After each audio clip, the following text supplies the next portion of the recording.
Monday, July 20, 2026, 11 p.m. here in Champaign, Illinois. You're watching Co-op for Two. You're joining me for, well, you're joining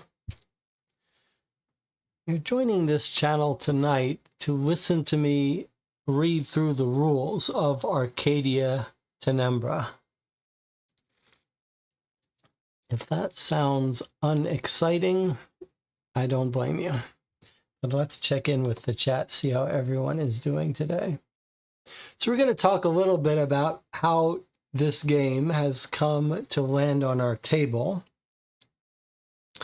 why we are going to play it, and why today's session is just going to be me sitting here reading the rules. But let's say hello to everyone who's tuned in today.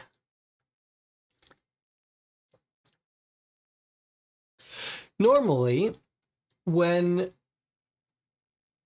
we play a game on the channel, I often will go through the rule book, but I've usually read it ahead of time once.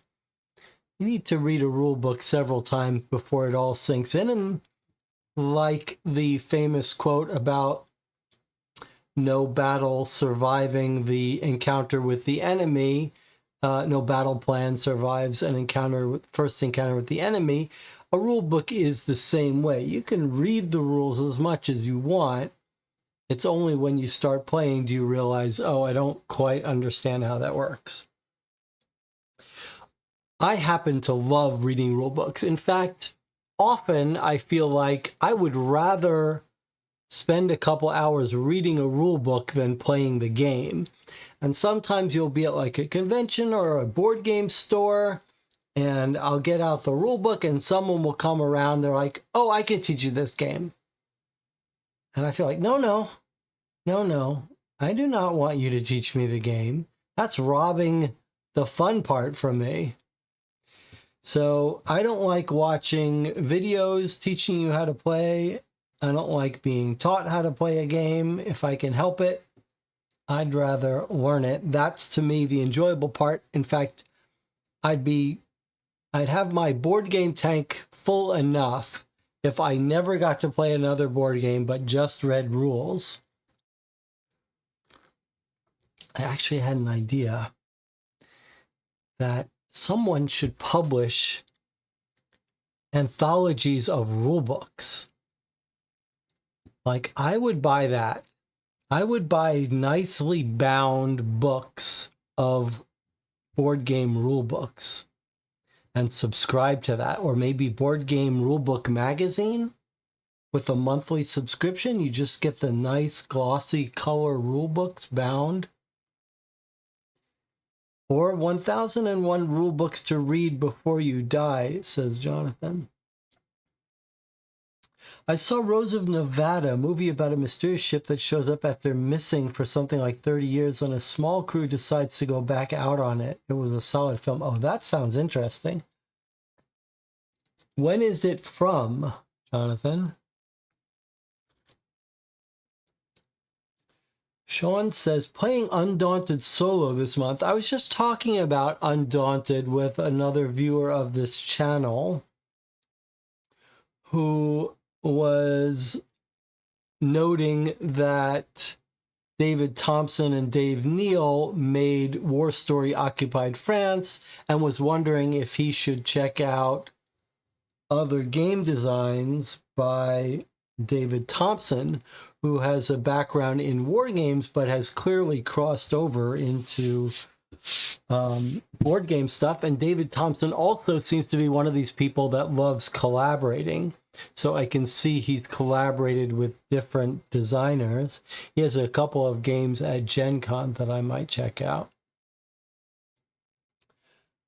The Dized app is kind of like that. Well, it kind of tries to teach you the game. I don't want that. I want the actual text.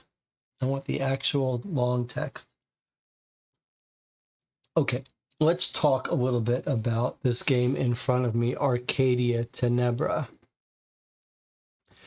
So for the past 6 months, we've been playing Etherfields, a campaign of Etherfields, so about 90 hours, 25 sessions once a week. And this is a game, Jonathan, at some point 7 months ago or so, went and did some research and picked out a couple of board games that he thought might be of interest to us collectively. Board games with some narrative, and Etherfields, Arcadia Tenebra, I think Ranger, which is an out-of-print old war game that is threatening to have a remake. And we decided on Etherfields, and it was an amazing experience. I've just posted this morning a 90-minute review of Etherfields, if you're curious. There are more Etherfields campaigns for us to play. I have everything not put away yet in case we want to start a new campaign, but this morning Jonathan said, it's Monday, this would be our normal Etherfields late night session time. Do you want to play something? Do you want to take a break? And I said, well, I did finally get Arcadia Tenebra. I'm not ready to start playing it. In fact, I don't know how much of this game we are going to play, though that's what I said about Etherfields. But I am very curious to look through it. So I said what we could do is I could just turn on the camera and go through the rules the way I would normally do just by myself, but we could sort of talk through it as we read it. And I think this game, I'm interested in not so much to play it as to take a real close look at it, because it is a very unusual beast here.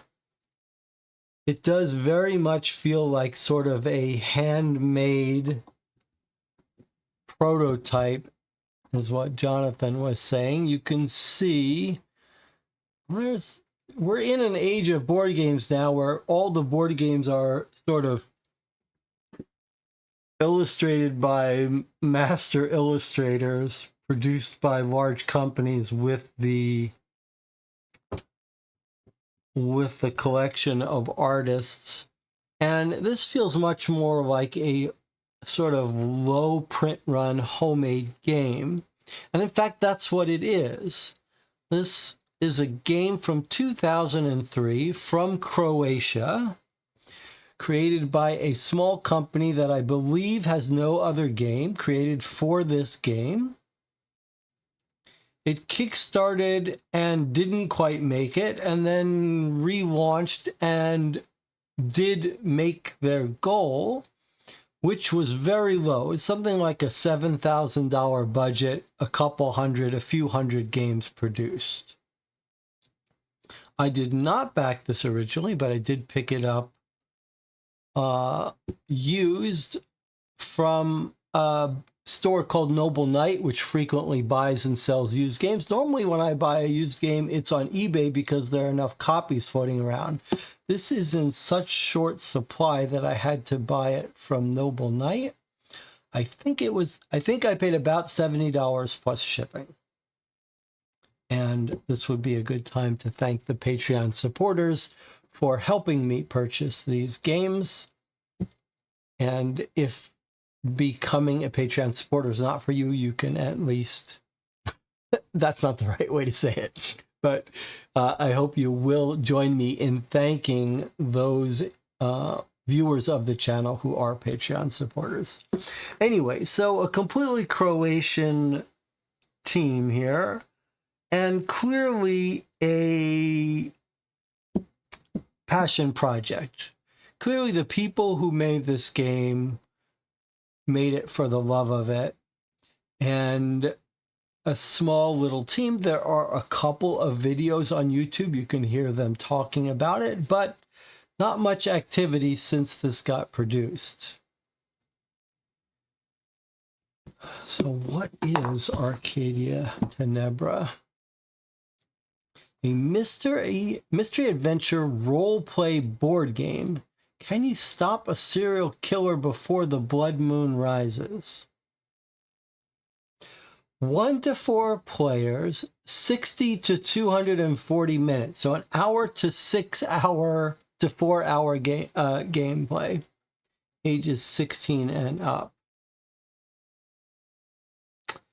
Fast-paced action. There's almost no waiting. When your turn is over, you play the next turn as a monster against the next player in a row. Easy to learn, simple to play. D20 mechanism. Even if you have little experience in board games, you'll learn how to play. A great tale, high replayability. A board game with a twist. What happens when the mythological and rational worldviews collide? You will feel the echo of this conundrum each time your plans crumble and each newly drawn unlucky. Dark but funny. Arcadia Tenebra is a bit on the dark side, but doesn't take itself very seriously. Therefore, there is a typical Arcadian humor, often dark yet not cynical or sarcastic. It does look like there's a lot of combat in this game with rolling dice and stuff, which I don't love. So, I mean, we need to say this is not really a game in my wheelhouse. The story part is, but the combat's not. So I'm not going to look at this with as critical an eye as I would if I was reviewing a mystery game or a pure cooperative strategic game. I'm playing this with the understanding that role-playing stuff is really not my thing. I'm more curious and I'm much more interested in sort of a gentle look at this. There are a couple of YouTube reviewers that have looked at it. The channel that I mention all the time here is Dungeon Dive, and Dungeon Dive does great stuff, and he looks at lots of adventure type games, and he did 2 videos on Arcadia Tenebra, as I remember. A look at the prototype and then a final review. And the final review he recorded, which I watched little pieces of, is basically, I think it's something like a flawed gem or a flawed something. So I know he bounced off it a little bit. And then the other video is by a channel called The Undead Viking, Lance, who's got a long history in board games. I'm not a huge fan, but he seemed quite taken by it. He is a big role-playing game person, though, so I think maybe that's where it connected with him. All right, now I did open up the box and see one thing here which made me cringe, and we'll see it together. You'll probably be able to guess what it is. But tonight we are going to read through the rules together and just look at what it is, look at what we're dealing with, and I assume we'll be playing this at least once. How much we play it, I'm not sure. I do have a bunch of stuff on my table that we might use to play. I'm just trying to think the best way to do all this. Okay, so we have a rule book, not a small rule book, quite a big rule book actually. And then here we have the storybook. So quite a serious storybook with some weird multicolor stuff. And we have a board. If we can't clear the table a little bit, get out this board.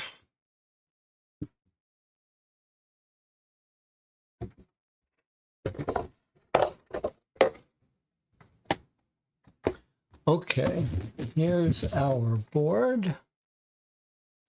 It's a little town with nice art, some fields, some mountains, a brothel, barracks, cave, spring, sawmill, stone pit, waterfall. This looks like the center of the city. And then we've got some icons here. Looks like maybe some reading in the book and other stuff we don't know.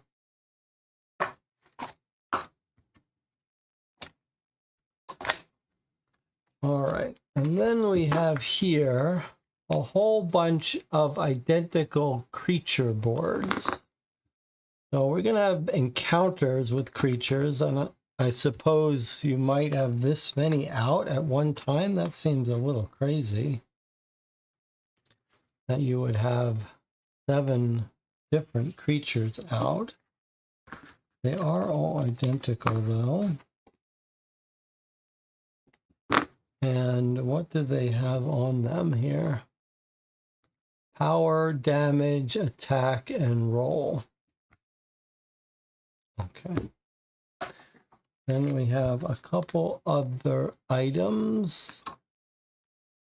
This just says overkill. And then as I understand it, this will be like our turn tracker. I'm not quite sure how that's, maybe it goes like this, like you have 20 turns left, 19, 18, 17, and so on. That's a little awkward.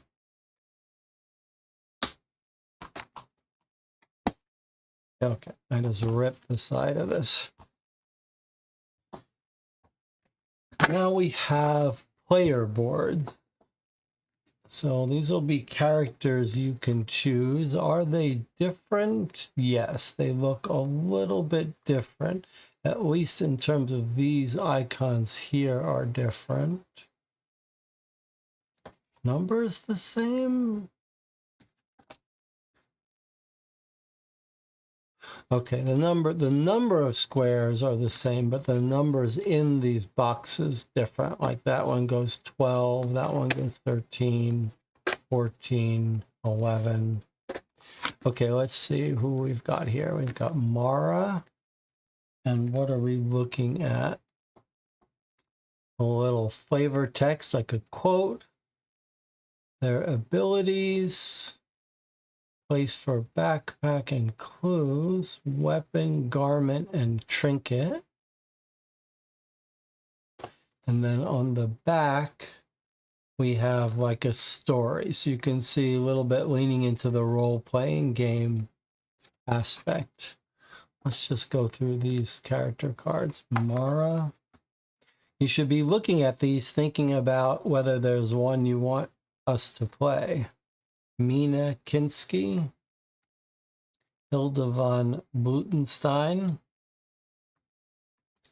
I noticed something common about all the women. What do you notice that's common about all the women so far, at least? Okay, Jabir ibn Yazio, Asker Uzanoglu, Dilara Tilke. Okay, she's got the common trait too. Ricardo Morin, Raid Nikola Tesla, Aiden Bahar Klaus Croy, and lastly, Broken Ivan. So these are presumably all the people we saw on the cover of the box, the characters. So maybe we'll look through these and pick a character to play when we finally play. All right, and then the rest of the box is cards.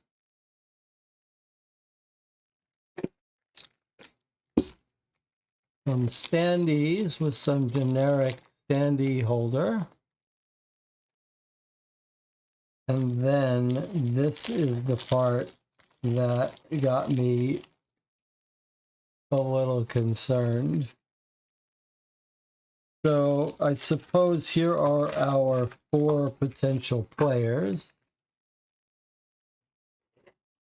What have we got? Okay, so for each player we have a full set of tokens, or only certain characters can be played. I think it's just You know what I think? Well, no, I think these really aren't meant to be associated with a per player. These are just all the characters.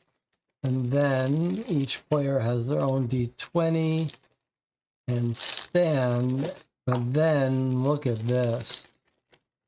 This is not really what I want to see in a board game, that these tiny little pieces are going to be what's supposed to stay on these things and not get jostled around with my big fat fingers. Like that's not quite the modern age of board games where we're now used to the dual layer stuff. But you can't, if you're doing a tiny print run and you're trying to keep it affordable, you can't afford those dual layer fancy boards. But boy, anything where you're tracking that many stats, it's a little uncomfortable to have to be moving around such tiny pieces. One little shake of the table and everything's lost. Maybe a 3D print for this would be in order. All right. Let us, well, why don't we, there's a lot on the table, is the problem. Okay, let's go through the rule book. Is there anything to talk about before I get started going through the rule book? 3D printed overlay. Yeah, I think that would be the way to go. If we decide to play this more than once, I will 3D print something. Have you done a playthrough of Halls of Hegra? I have not. I don't even know what Halls of Hegra is.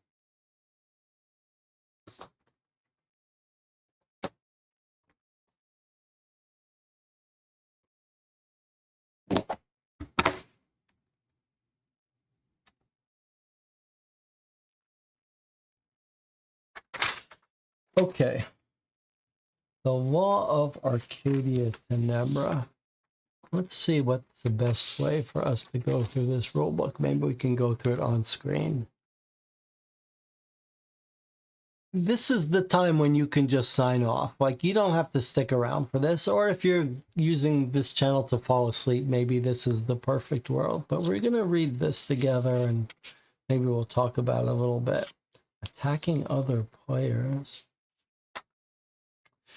My dear Mr. Edison, the world is at a turning point. Anyone can see it now. The French Revolution shattered the monarchies and the new age is dawning. To be honest, I rejoice at the libertine ideas spreading through the old continent, hoping they will fall on fertile ground in my homeland of Arcadia as well. My tormented people have been suffering for far too long and deserve better. I'm telling you what you already know. Science will improve the world. I am absolutely sure about that one. I would also like to express my gratitude for the aid you've been sending, without which my experiments would be impossible. I have to admit, sometimes it hurts to hear that people ascribe the authorship of my inventions to you. But a deal is a deal. Besides, what is the satisfaction of human vanity in comparison with the freedom of an entire nation? Ashes and dust. I know everything would be different if I accepted your invitation and sailed across the pond, but I believe I'm needed here more, at least for some foreseeable time. I am in touch with Ivan Lupus, a naval officer from Fiume, who's been working on a prototype that could prove to be a tipping point in naval battles. If this enterprise succeeds, I am sure I could be joining you very soon. Until that day, I am hoping that the recluse position of Arcadia will keep me away from the curious eyes, as it did all these long years. The proximity of the Turkish border is a threat I am used to, and yet it has been vexing me as of late, due to a series of unusual, almost ritual murders. I don't recall anything similar ever happened in Arcadia before. Moreover, I hear that this murderer is not impressed by the borders of our monarchies, not a bit. If this monster continues with his vile acts, the bad news will probably spread, and our capitals will focus their attention on Arcadia. I already hear that all kinds of bums from all four sides of the world begun gathering in the city, which cannot be good. This only means more eyes, more mouths, more ears. I am sending this letter via our trusted channel. However, let me whisper this. I am working on something that will enable us to communicate directly very soon. In this manner, my idea is very close to Marconi's, but much more thorough and ambitious. I remain yours truly, Nikola Tesla. Okay, a very weird setup. We've got a person from history, Nikola Tesla, talking about this place, Arcadia. Is it a real place? I don't think so. Set back in the time of the little past the French Revolution, and he's talking about a serial killer in his town and people gathering. Very odd. Is Nikola Tesla Croatian? What's the background? I thought Nikola Tesla, I don't know. Okay, so let's look at the components here. So the cards are separated into a whole bunch of decks, clues, Tesla's prototypes, unluckies, luckies. I think we've got an intelligence encounter, a charisma encounter, creatures 1, creatures 2, and tasks. 13 is the shop. We've got our board, our rule book, our storybook, more decks of cards. What is this? Intelligence encounters across the border. What does that say? Is it ATG? ATB, attack across the border, encounter across the border. Oh, ATB, across the border. Okay. Intelligence encounters across the border, ATB. Creatures across the border. Charisma encounters across the border. Special cards are creature cards. 10 is called the Blood Moon. Here we have the Overkill token, player tokens. These are called statistic trackers, and these tiny little triangles are called movement trackers. Nikola Tesla was born in Austria. I believe it is now the borders of then Austria, now the borders of Croatia. Oh, interesting. I did not know that.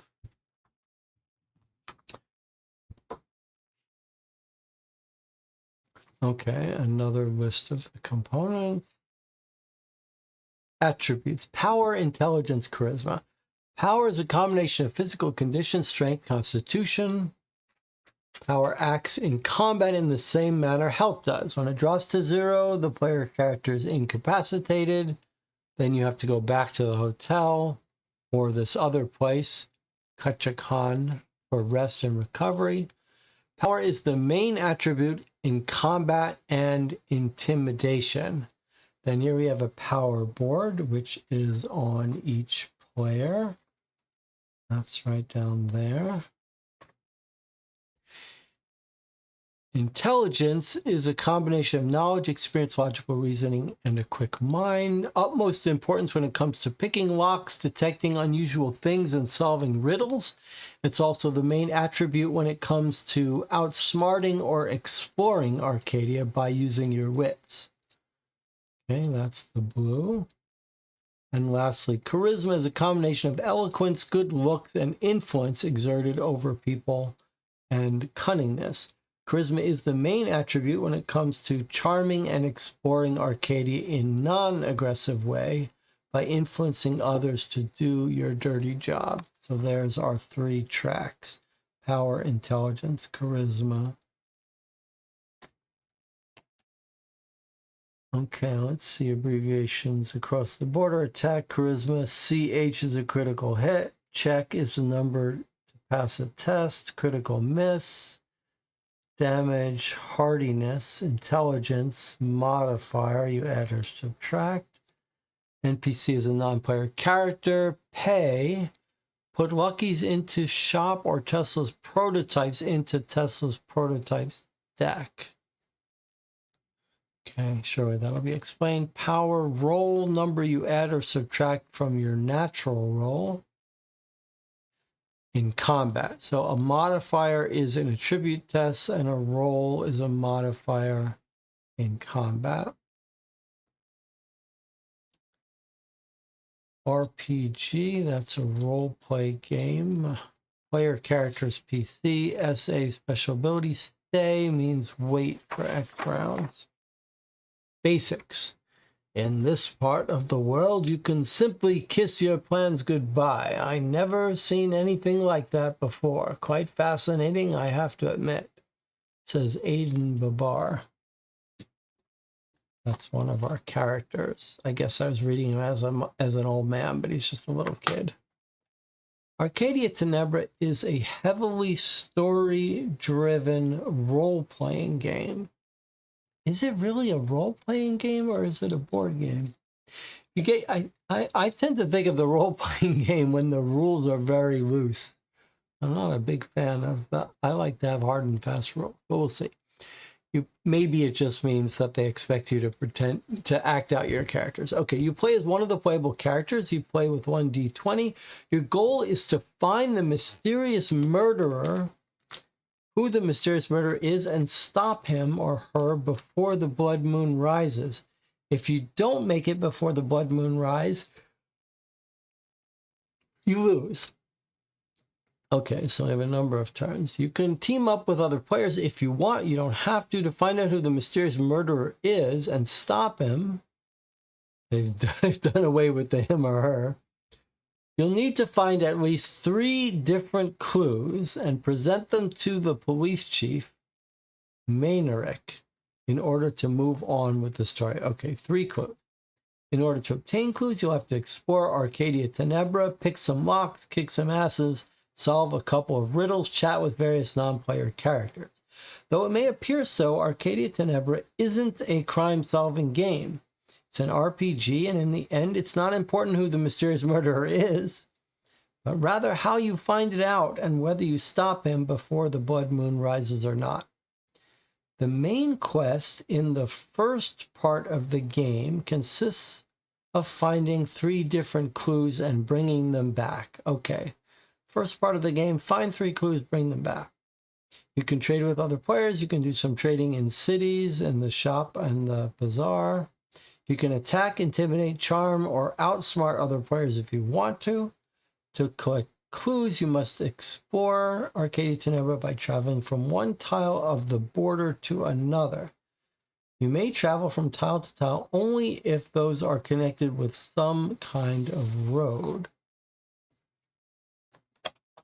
Some kind of road. And then we've got some very small text here. Are we meant to read this now?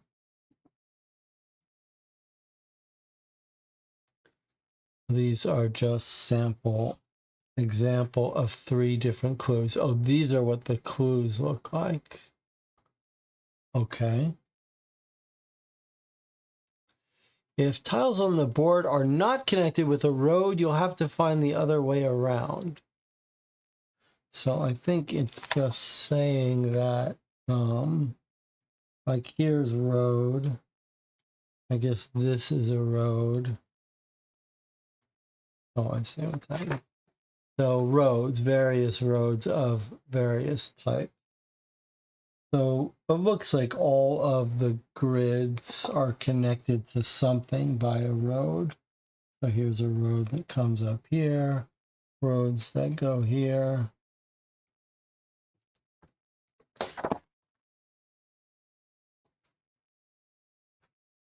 It's not whether you find the killer or not.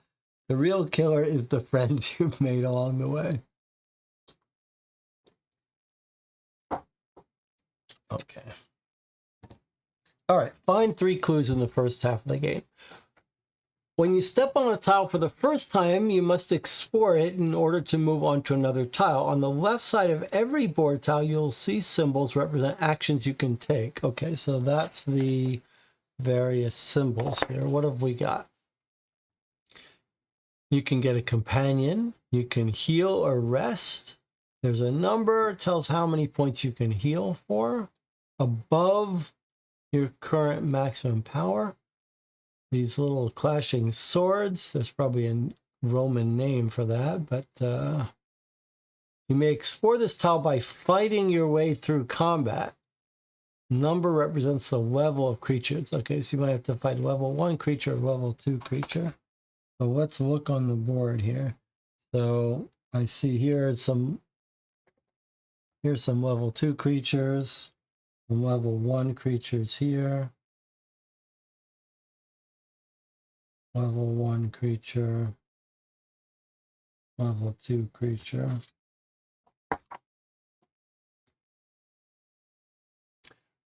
You will fight a boss on this tile. Bosses are part of certain leagues. Yikes. You can explore by using charisma. How many points you get to boost your charisma. You can explore this tile by using your intelligence and how many boost. Okay, so you know when you go to a tile whether you're going to be, I guess you have some choices sometimes. Like here you could have a charisma and an intelligence or a combat encounter here. Whereas some places are just one or the other. Most of them actually look like you can do both, but if you look at the laboratory, it looks like we have an intelligence +3 and a normal intelligence. And no charisma test. Okay, we got a couple more. You can buy stuff. You can read a lead on this tile. The number represents a page number. Or you can collect a clue. Okay, so those are the clues, the magnifying glasses. You can explore a tile by fighting your way through, or by resolving charisma intelligence encounter, or by solving a quest. Whenever you successfully do something, defeat a creature in combat, charm, intimidate, or outsmart, pick a lock, solve a riddle, pass a check, you draw 1 lucky card. You do not draw lucky if you pass an attribute test that is not followed by success or failure. Neither do you draw an unlucky if you fail. Okay, so we'll be told success or failure, then we draw lucky.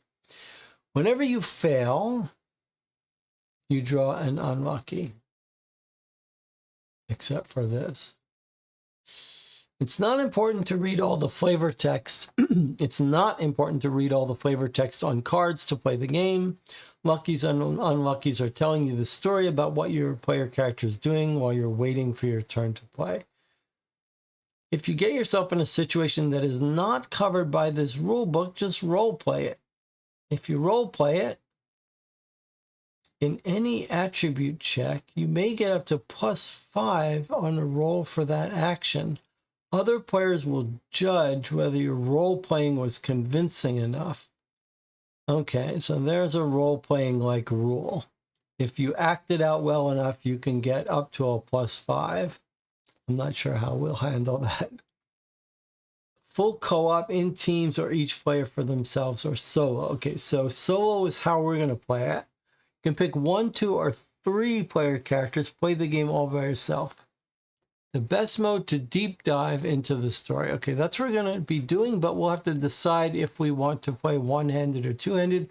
Normally, I prefer to play one-handed, even though strategically you might be missing something. It's just a little too much to manage 2 different hands of cards, 2 different stats.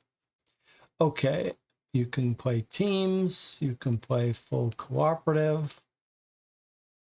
But if you play cooperative, a lot of the story will remain uncovered. That's weird. Like, why would that be? Why would solo be much more than co-op? Once you've chosen your game mode, continue with setup on the next page. Okay, so we're going to play solo. We don't know how many characters we're going to take yet. Setup and start. And here, I like this idea that the characters in the game are giving quotes. So here is Delara Tilke.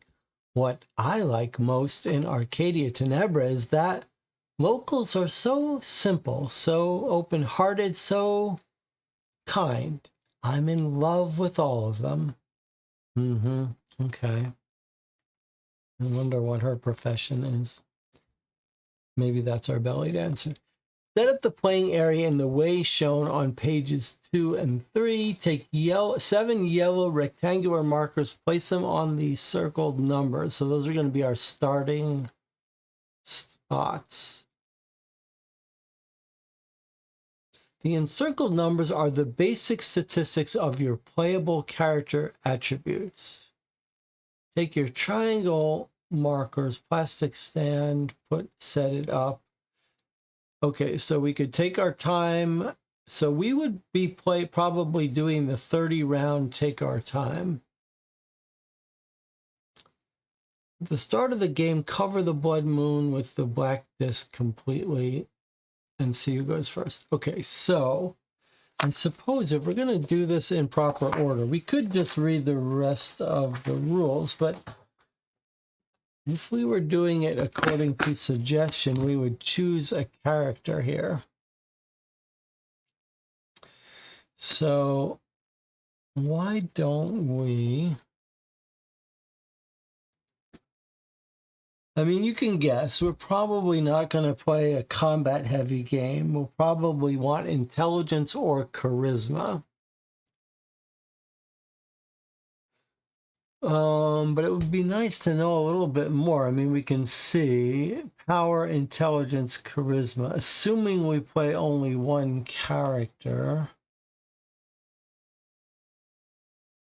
And it might be nice to know how these other stats are used first. Well, maybe we'll try to spread it out. We heard 2 quotes from these 2. Why don't we just take a look at their cards for a second? Aiden Bahar, Klaus Croy. Why does he have 2 names? He's got a disguise. At the start of the round, choose whether you will disguise as Aiden or Klaus. Disguise cannot be altered until the next round. Is one a guy and one a girl and one a guy? Is that what it is? As Aiden, you're androgynous, meaning you could look like male or female or what we call now non-binary. Okay, so non-player characters are confused with your look. You get a +2 roll on charisma and intelligence checks when you try to obtain a clue from a non-player character. First aid, once per round you can heal yourself or another player for 7 power. If you're Klaus, you're also androgynous. Opponents in combat are confused with your look. It's a +2 or a -2? It's a -2. Steady, but you do have steady hand. Once per combat, you can take a deep breath, exhale, and focus on your next attack. Then you get a +4 roll. Roll modifier ignores critical misses. If the hit is successful, +4 damage and -1 attack to a targeted opponent. So basically you can switch from being high charisma and intelligence to high combat.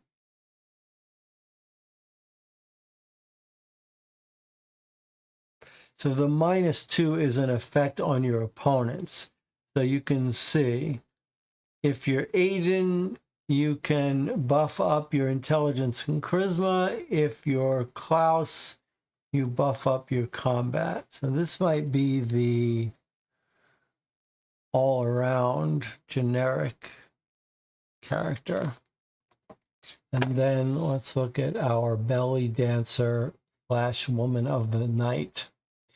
People beg to serve you, an opportunity you always use to your own advantage of any kind. You're too beautiful to be real. Opponents get -1 attack and -2 roll. You're sensitive, you can't use rifles or guns.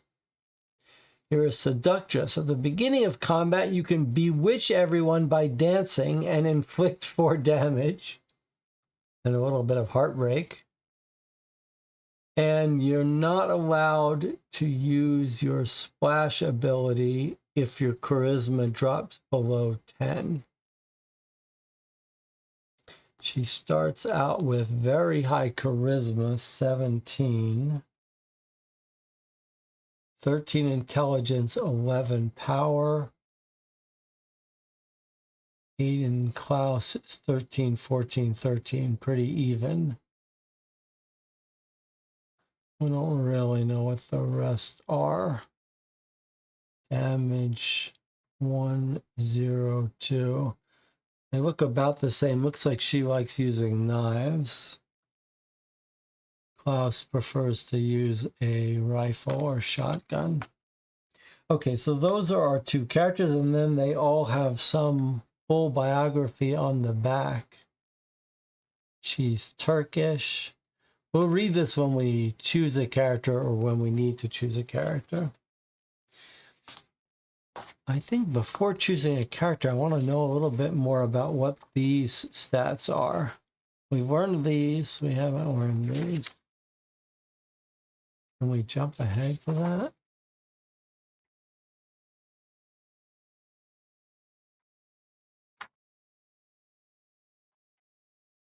All right. I'm not going to jump ahead. I'm going to keep reading here.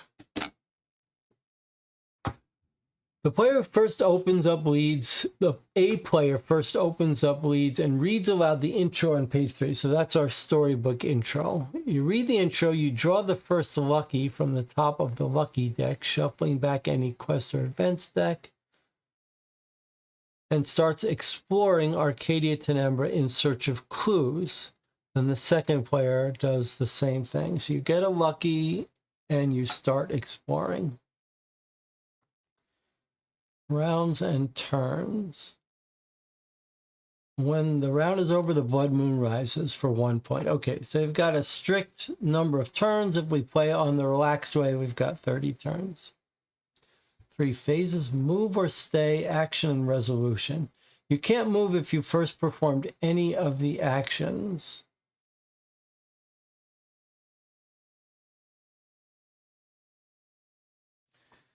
You can move to the first unexplored tile, you can move to the explored tile, or you can move to the reached location. Boy, that is not very clear.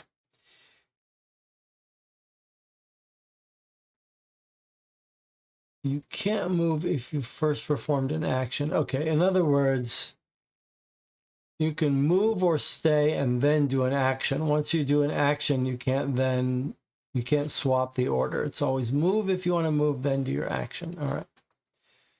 So to explore, you either have a combat, an intelligence or charisma encounter, or you solve a quest. Fine. One of the following. Or you could try to obtain a clue by reading the lead. Or you could interact with other players. Attack, intimidate, outsmart, or charm. And then you can do as many location-specific actions as you want. Okay, we'll deal with that when it comes up. All locations are unexplored until you collect a clue, but they are all passable. You may move across them or visit them in order to remove an unlucky or solve a quest. If you're not collecting a clue, you can do all the other location-specific actions. I see. So in each of the different places, the laboratory, the city, the hamlet, you can do random actions here that aren't on the board, huh? You just have to know that every place has a name. Every place has a name. And we could do the special action associated with that place. Some location-specific actions become available when you collect a clue. Once you cross the border, which is a key element in the game, treat all location-specific actions unlocked as you have collected all clues from all locations. For example, while in the city, you can rest, equip unluckies, trade in the shop, load turtle at the police station, visit Wolf's Head, and use a chance to be popular. So while you're in the city, you could do all of these when you collect a clue. During resolution phase, which comes after you do your actions, if you're not collecting a clue, you can do all the other location-specific actions. Okay. During resolution, you must resolve newly gained luckies or unluckies. You equip them, discard any if you want or must, put the rest in your backpack, trade with other players, use consumables. Okay. So equip, trade, reset your characteristics, prepare for the next round, or lay down if you've dropped to 0. If you draw unluckies, you first resolve them in the same order as you drew them, and only then can you resolve luckies. Move and explore. And this is Mara. Where is Mara? Here is Mara, the little vampiress with henna. As I walk among these old trees, listen to their whispers and hear the beating of tiny animals' hearts, I can sense the ancient dark presence, and I know I'm here to cleanse it. You explore Arcadia Tenebra by moving 1 tile per round. You can move from tile to tile only if tiles are connected with some kind of road. If they're not, you'll have to find another way around. You can't move diagonally. When you step on a tile for the first time, you have to explore that tile in order to move on to the next. If you decide to explore by using power, you'll end up in combat. If you, by intelligence, you'll end up resolving an intelligence encounter. Charisma encounter. You can explore the tile by using one of your attributes, power, intelligence, charisma, or by solving a quest. If you solve a quest on an unexplored tile, mark that tile as explored. If you have successfully explored a tile, you'll mark that tile as explored with a little tiny triangular token. I guess the idea is each player has to keep track separately of what they've explored. I think we'll use our little colored removable stickers for this. Okay, what's happened?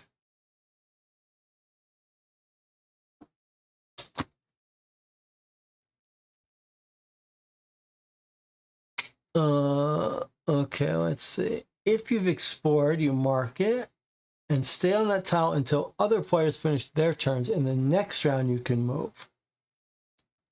In one move, you can fast travel across all the explored tiles. Okay, that's nice. You can choose to explore the already explored tile if you want to. Okay, so you can re-explore, but you don't have to.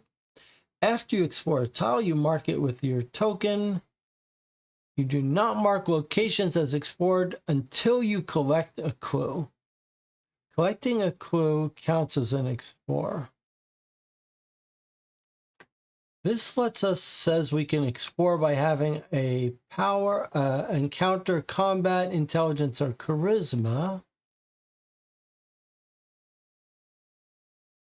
Then this says after you explore, mark it, but then this says you do not mark them as explored until you collect a clue.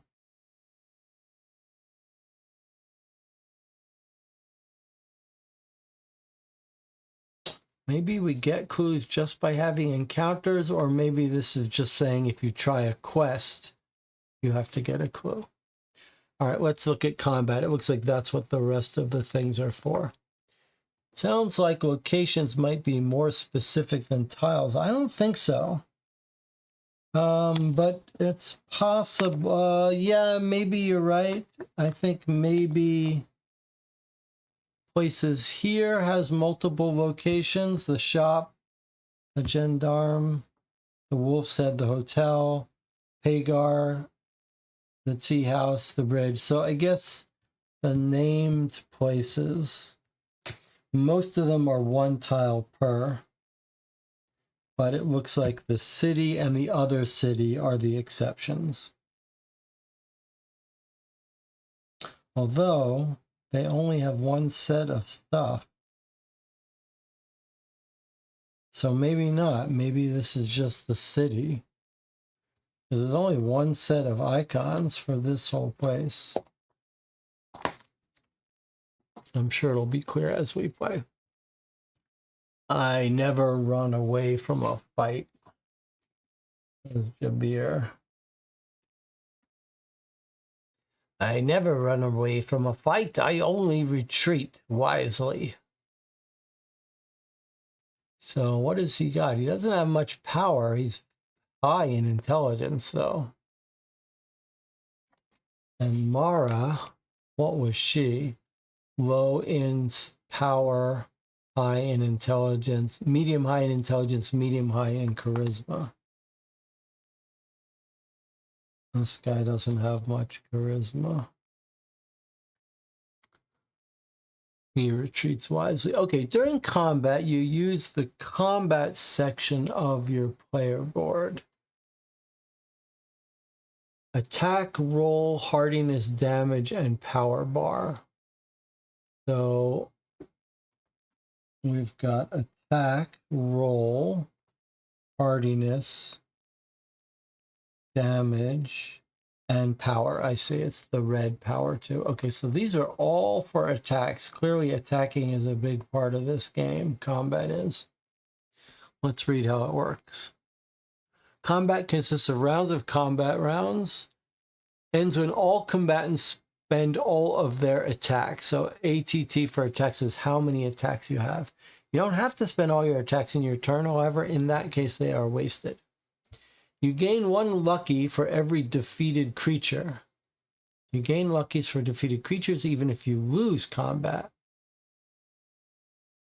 Okay. You could defeat a creature and still lose combat. If you're defeated in combat, you draw 1 unlucky and stay on that tile until the end of the round. You lay down your character marker so everyone knows you've been defeated. It's like public shaming. Next round, you must go to the hotel or Kachuk Han for rest and spend that round resting. While resting, you'll restore all of your statistics to their starting values. Okay, so you're not out of the game. You don't die. You just lose some time. During combat, you may re-equip cards or use consumables from your backpack by spending an attack. Okay, I like that idea. So you've got like 3 attacks depending on your character. So this guy has 2 attacks. Most of them seem like they have 2 attacks. You can use an attack to re-equip. Change, get something out of your backpack, drink a healing potion, etc. But it takes 1 of your attacks to do it. I like that. Combat ends when you defeat all your opponents. Their power drops to 0. Or you're defeated, your power drops to 0. So your power is your health. When combat ends, your turn is over. And then it's showing us some equipped weapons change our statistics. Okay.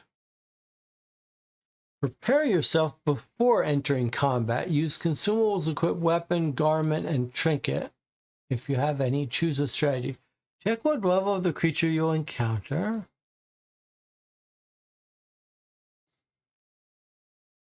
Roll a d20 to determine how many creatures.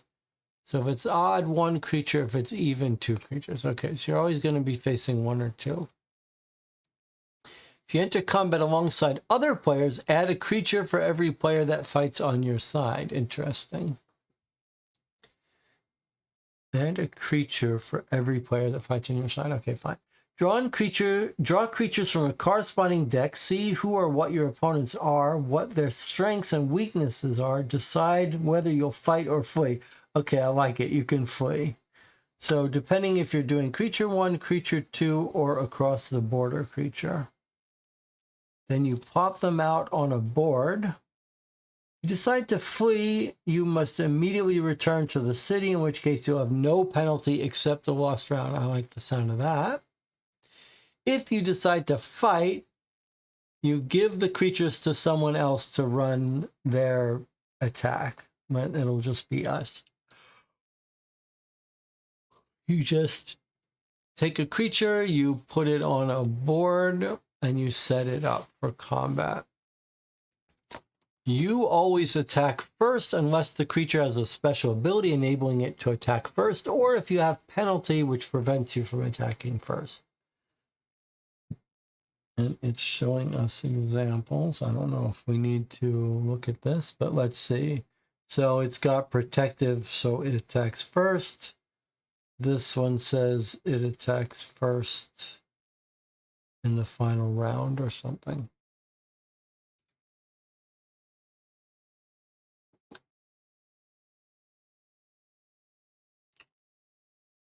Use attacks to roll a die and try to hit your opponent. You may attack for a number of times that equals your attack. So you've got 3 attacks, you can attack 3 times. You roll a die, you try to hit the opponent. You cannot have more than 5 attacks no matter which card you have equipped or which abilities you possess. Alternatively, you can use attack to activate special abilities, activate equipped items, or to access your backpack, which we read about. For example, you can spend 1 attack to activate Boomer on Tesla's prototype, Thunder's Voice to cause 3 damage to all your opponents, prevent them from using their special abilities. Also, you could use an attack to access your backpack and re-equip something. When you use up all your attacks, your combat turn is over and the creatures attack you. They can attack you in any order they want. They can even attack you in alternated order. It's up to them how they're going to play creatures against you. So you're playing another person running it, they have some choices to make. Well, I guess we'll have to decide whether we're going to choose that to be the worst for us or the best for us. Maybe we'll just run through them in order and not have it be a decision.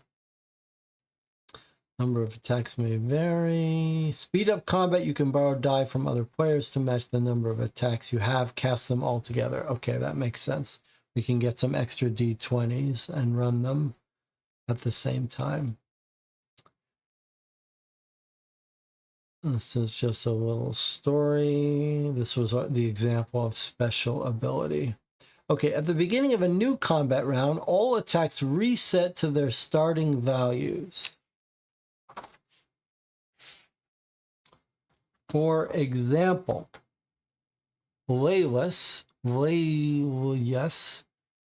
has passive special ability Jingle Bells. All opponents have -1 attack until Laylas are defeated. In this situation, you'll have 1 attack less than your starting value until you defeat Laylas. When they're defeated, you will regain your lost attack. So maybe if you're facing 2 enemies, you might want to go after her first, or it. You can use it on the same combat turn. If you're defeated, that's fine. Any lost attack at the start or during combat are temporary. Starting values modified by effects do not transfer. Starting values modified by effects in the current combat do not transfer to the next one. That's fine. Okay, hitting in combat. Hardiness represents how hard it is to hit someone. Hardiness is a combination of toughness, endurance, and agility. To hit your opponent, you must roll a d20 for the exact or higher number than the opponent's hardiness. So in our case, if you were playing him and an opponent tried to hit you, it would have to roll a 9 or higher. 2 attacks you get, opponent attacking you has to roll a 9 or higher. Creature has hard 10, you must roll 10. If you do have bonuses or penalties, you apply it after you roll the d20. A natural roll is any roll that is made with the d20 before modifiers. So here, if we're facing this one, it has a hardness of 11. If opponents have penalties on rolls against you, you will mark that penalty on your roll bar with triangular movement tracker. If opponents have penalties against you, so that's what this roll is. So you would mark here to help you remember this opponent. Opponents have a, not this opponent, but opponents in general are rolling +4 against you. Okay. Fine. For example, Mina Kinski has a passive special ability, Dexterous. In combat, you have +2 roll while your opponents have -2 roll. That means you'll add 2 on every natural roll when you're trying to hit them, and your opponents will subtract 2 on every roll when they're trying to hit you. If you have a bonus on roll, you add that bonus to your natural roll. Okay, but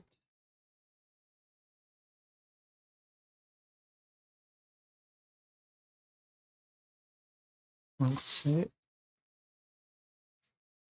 If your opponent has 10 hardness, you have +2 roll. You need 8 or more because that. If you have a penalty on a roll, you subtract that number from your natural roll. Okay, that's fine. You're keeping track of your plus or minus, but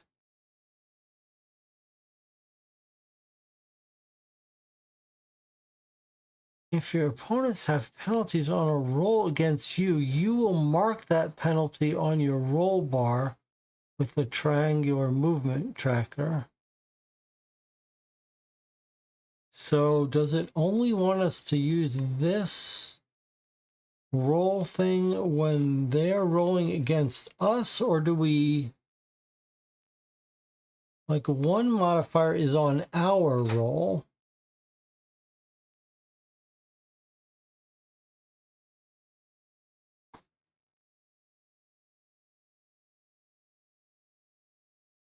So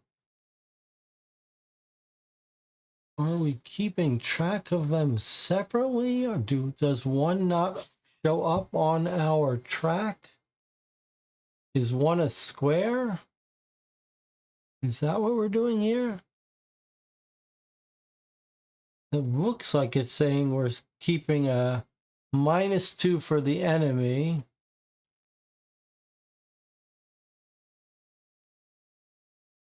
Let's see, properly marked bonus on roll to hit opponents is square, and penalty on roll against you is a triangle. Okay, so we're using a triangle and a square. Yikes. Okay. So square is for our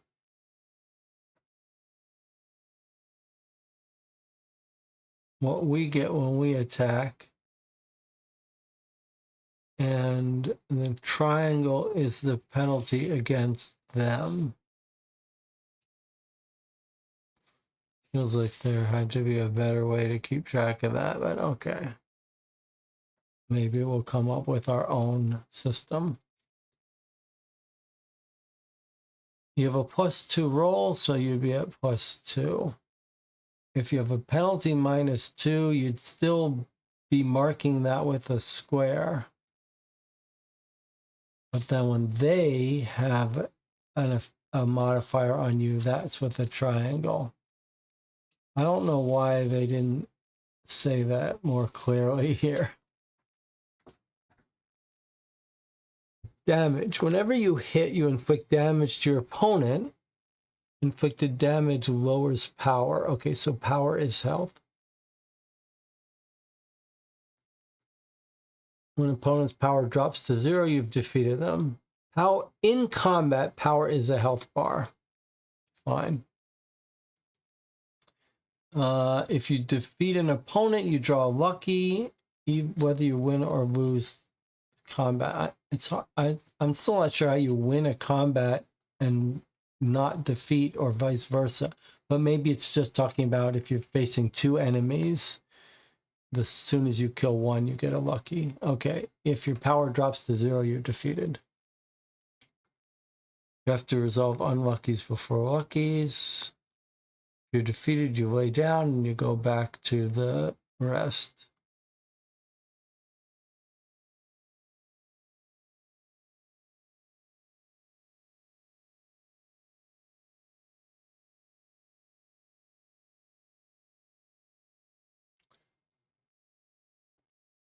Why do we have a damage track and we have a power? Inflicted damage lowers power. All creatures inflict basic damage.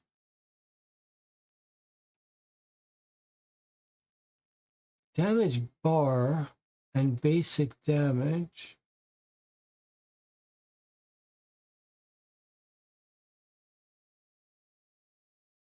So we're talking about a damage bar, and yet it's saying it's your power.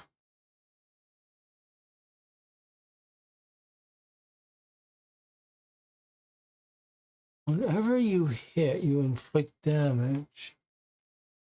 Where's our creature board for a second? So they've got a separate power and a separate damage track.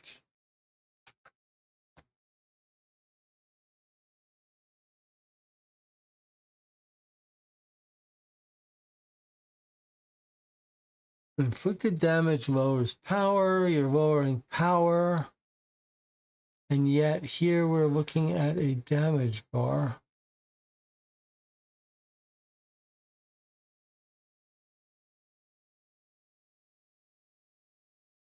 Oh, I see. It's how much damage you're doing. So damage is how vicious your attack is. So you're starting just inflicting one damage on someone, which it would take off of their power.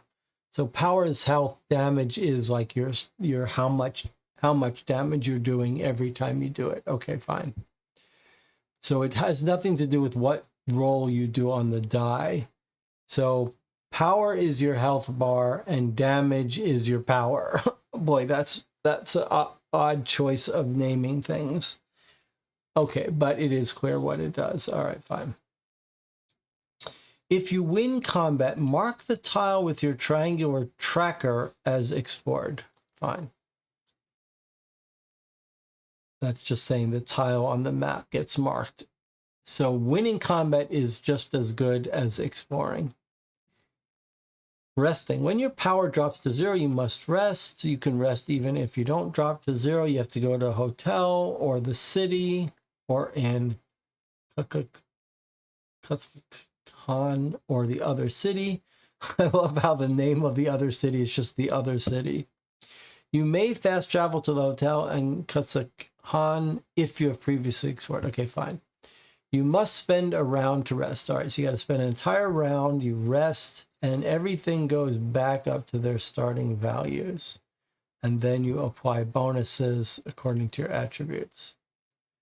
You can also remove unluckies and do other location-specific actions in the same turn while you're resting. Okay.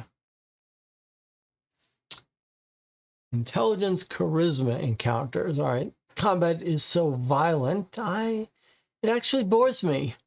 I'd rather sing and dance, says Delara Tilke. This is this girl again. Let's take a little break. When we come back, we'll continue reading the rule book. I'll see you in 8 minutes.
All right, let's see if we have any lingering questions. Yeah, you're deciding whether to fight one or two, but the tiles determine what level of creature, and it looks like, you know, there are going to be certain dangerous areas, like maybe nearby towns. You can see they're all ones. Then as you get farther into the outskirts, they're level twos. Or bosses, even. All right, I think we understand the various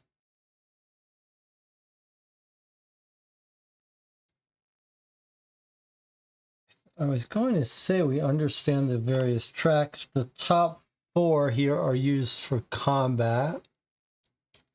This is how much your damage you're doing per hit. The damage thing. The roll track is used just to keep track of modifiers. The hardiness is like your shield, how high above, how hard you are to hit on a combat. And the attack is how many attacks you get per round. Power is your health.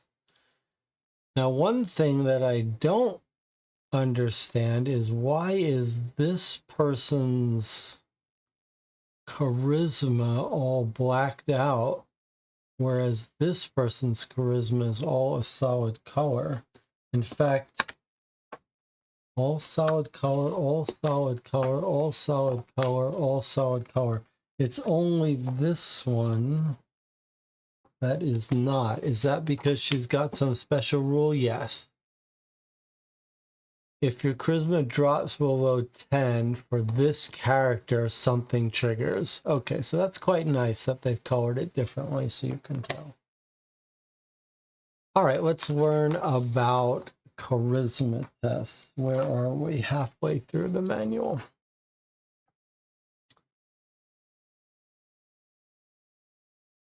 So if you're going to explore a tile, so you're exploring these tiles as you're traveling around, and you get to choose how to explore them. You can choose whether to do a charisma test or combat or intelligence. So if you want to do a charisma test, you draw an encounter, you read the title description and check number, you calculate a modifier, you roll a d20, and then another player reads success or failure.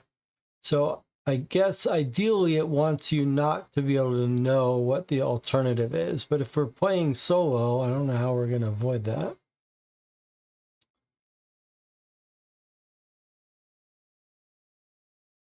And then you return it on the bottom of the deck. You must roll exact or higher, that's fine. Mark the tile as explored. And then here's how you calculate a modifier.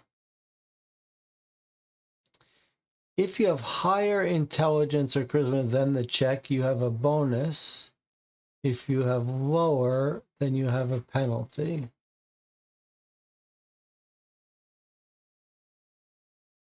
So you have a test value, you just have to roll higher than it, equal or higher. And then depending on your stat, you get the difference. So if you have 17 intelligence against a 13, you get a +4. Okay, I like it. That makes sense. Bonuses and penalties.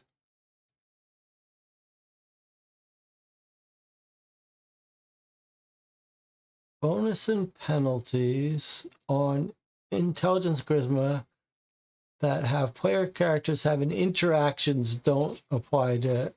So if you've got a bonus for an NPC, it's not going to carry over to a generic. Okay, that's fine.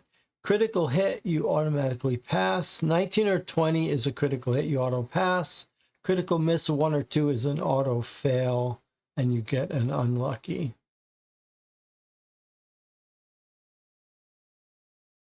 During your second attempt, who says how many attempts you have?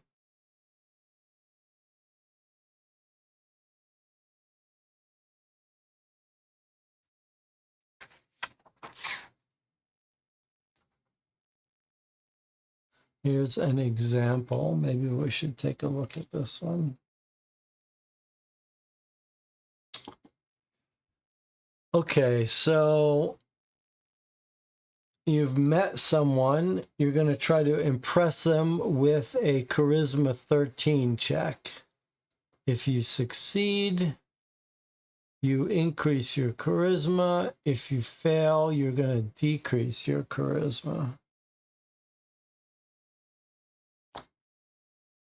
And then here's another one. It's a this looks like it's the same one. Here's another one. You're doing a charisma test of 13. If you succeed, you'll get a lucky. If you fail, you'll suffer 3 damage, meaning you'd lose 3 from your power track, which is your health. Okay, so we are asking about doing twice. You may roll twice for encounter. You need to pass the check only once in order to succeed. If you succeed, you draw lucky, you stay on that tile. If at the end of success you read +1 or +2 luckies, that means you may take 1 or 2 additional. So you get 1 for passing, and then you might get a reward, and then you can move on from there. If you fail, you draw an unlucky and stay there. Then you can try again.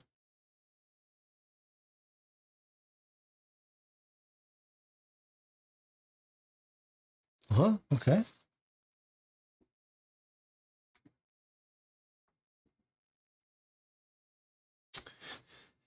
From time to time, you'll be asked to perform an attribute test. To pass any attribute check, you roll twice per round. You just need to pass once. You apply a modifier just like when you're trying to do a charisma or an intelligence encounter. If it doesn't say success or failure, then you don't gain luckies. That's fine. So it might just be part of a story where you do a test. Okay, quests. Quests are marked with an arrow symbol. An arrow symbol on a quest card also means go to. Quests can be found in the luckies, unluckies, and in the leads. Quests and luckies are placed under the quest slots. So that's why it kept telling us draw lucky. If you get a quest, put it back. This is just saying sometimes you're going to get it. Do they all say to put it back?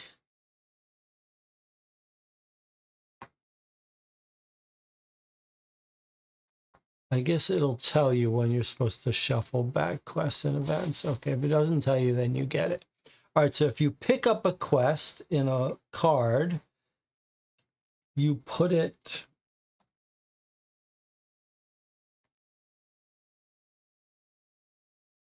You put it up here. There's the quest at the top of our board. Okay, there's no limit to the quests. You can't... They're found in these various decks. You put it there. There's no limit to the number of quests you can obtain and keep or complete.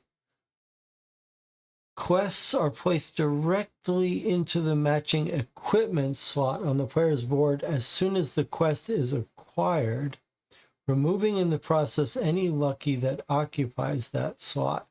A removed lucky goes into the backpack or shop if you can't or don't want to make room in the backpack.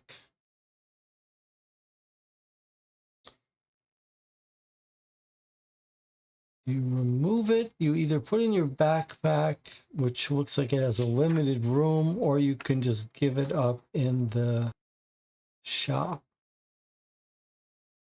Okay, that probably will be a little more clear when we start. You can't give removed luckies to another player. They have to go to your backpack or the shop or at the bottom of Tesla's prototypes. Unluckies with quests can be unequipped only after sun. So if you get an unlucky quest, it's more like a mandatory thing you must do, so you're stuck with it until you complete it. The others are just benefits, so you could just get rid of them if you don't want them. You can sell or buy quests. You can exchange quests as gifts.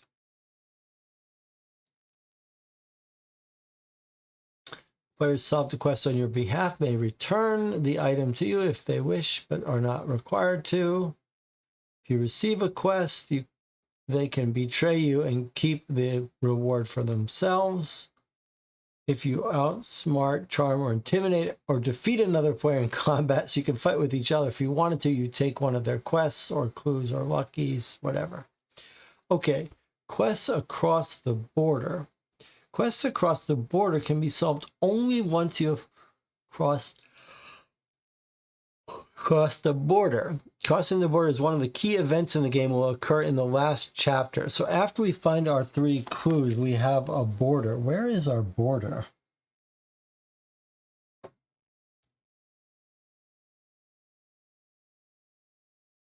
Is it not on the board? Is it off the board?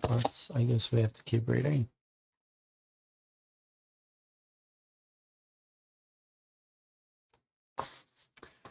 Quest can be solved on an unexplored tile if that tile is attached to an explored or passable tile. Okay, so normally we can only be on, we're traveling around exploring tiles. You can do a quest on an adjacent tile. Solving a quest on an unexplored tile counts as an explore action, and you may mark the unexplored tile as explored after you complete the quest. Okay? Solving a quest gives you the item on the quest card. So you solve this quest, you get this item.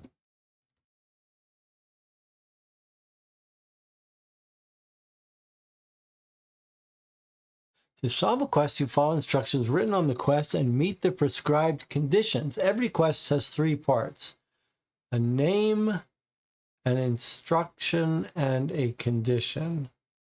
For example, the Whip Whisperer, Wolf's Head 5. So it's the Whisperer quest. You have to go to Wolf's Head to do it.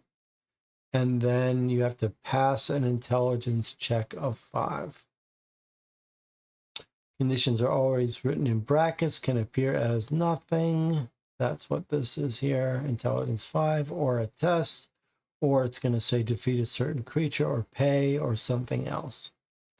To pass an attribute test, you calculate your modifier, you roll, you subtract. If the check has 2 attributes, like power / intelligence, you can decide which one to test, and you'll always get 2 rolls per round. And you don't draw a lucky or unlucky.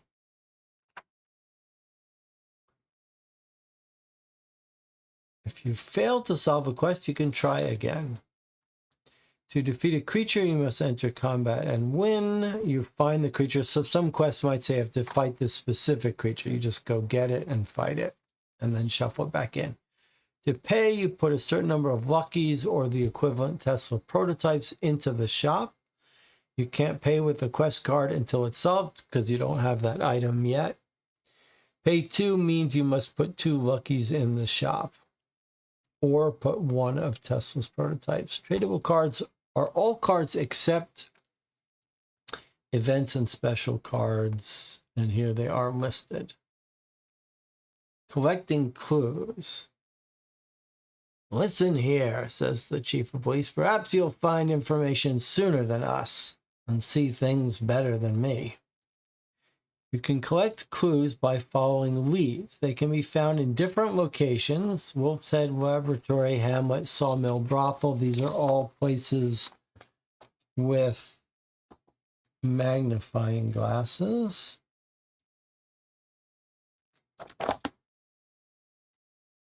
All locations in Arcadia Tenebra where you can collect clues are marked with the magnifier. You can't collect more than 1 clue per location. The same rule applies if you're playing as a team. You collect clues by interacting with non-player characters, passing their attribute tests, picking locks, solving riddles, and doing favors. After you collect a clue, you gain access to performing the location-specific actions on that location. So we have to get a clue before we can do the location-specific actions. You won't be able to perform location-specific actions on location if you didn't get access to them. If you're part of a team, you may perform all location-specific actions on the location that team members gain access to.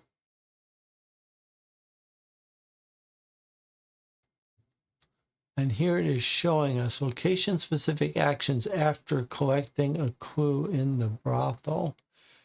So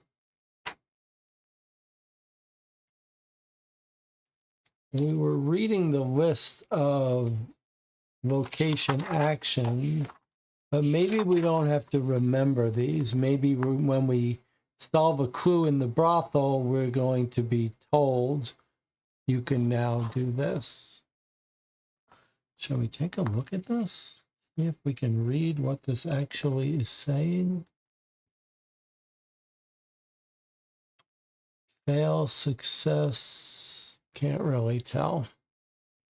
You unlock new features, gamble and night in the brothel. Okay, so it's like when you get a clue, you'll be told.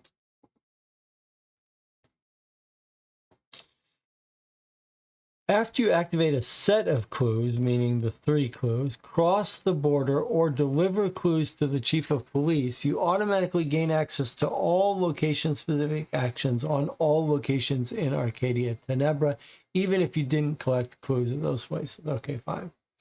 After you pick a lock, you collect a clue, you unlock the location-specific actions, you gain access to the prototypes.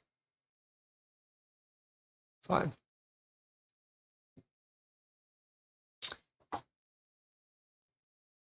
Lead you through the story in the game. To fully experience the story of Arcadia Tenebra, you have to read all the leads. However, it is not possible. By the way, Jonathan, you don't have to stick around for this whole thing. Do not feel like you have to stay here live while I read all of these rules. You can always catch up or skip it completely. So no one has to stick with me here. No one has an obligation to stay here while I do this. Okay, anyway, to experience the full story, you have to read all the leads. It's not possible to do that during a single gameplay. Different gameplay styles will take you through different ways to finish your main quest. As you experience the different parts of the same story, probably you will need to finish the game more than a couple of times before you get a full picture of what's really going on in Arcadia Tenebra. Interesting. We also don't know how much of the story is character specific that we would only be able to unlock if we're playing certain characters. I don't know if any or all. Okay, so some places on the board have numbered things, and then we would read that. So some of these locations have specific stories that are related to this location. That's really pretty cool. This place looks like a little Stonehenge. Okay, a lead has a name, a non-player character, or a riddle name, or illustrations, alternative roleplay options. That's weird. Attribute tests with success, fail, or something. Outcome of a successful thing. List of alternative locations for collecting clues. Favors. What is all this about? The player who plays after you reads all the text in the lead except for the outcomes. Here's the chief of police says, return when you learn a thing or two and we'll proceed on from there. Collect 3 different clues. Doesn't have to be a set. Bring them back to the police chief, Maynarick. You can collect more than 3 clues if you want to. For each 2 collected clues, he'll give you a prototype after you give him the collected clues and get his piece of the story. That's interesting. When you collect a set of clues, you do not have to present them to the chief of police. 3 different clues. They don't have to be a set. You bring them back. Or you can collect a set. If you collect a set, you don't even have to bring them to the police. So it looks like they've got a little set icon here. If you do collect a set, you can activate by combining them and move on with the story without visiting the police. So you need to get his help if they don't match a set, if the 3 don't match a set. If they match a set, you've got enough to do it on your own. The collected set of clues acts like a shortcut. When you activate the set by combining them, you have to discard the collected clues except special clue spring stone, which hopefully it'll say so. You cannot present an activated set of clues to the police chief in order to get Tesla's prototypes. You cannot keep Springstone if you give it as one of the 3 clues to the police. You may trade clues with other players for other clues or any other tradable items if you want to. Weird. All right, obtaining a clue from a non-player character. You can do it in several ways. You can pass a test. You can do a favor by solving a quest. You can pay them for a clue, or you can steal them from a non-player character with a lockpick or a riddle. You do not have all of these options at your disposal with each non-player character, but you'll have at least several of them with each non-player character. Options are listed in every lead. Non-player characters will give you access to location-specific actions once you've collected the first clue from them, okay? If you skip obtaining a clue on the tile where a non-player character is located, you do not mark that tile as explored, but you may move across it as if it's explored. For example, you can't use the brothel location-specific actions if you don't collect a clue. However, you may unequip unluckies that can be only unequipped in the brothel. Boy, there's a non sequitur. If you skip a clue, you can move across it. And here's an example, which has nothing to do with that.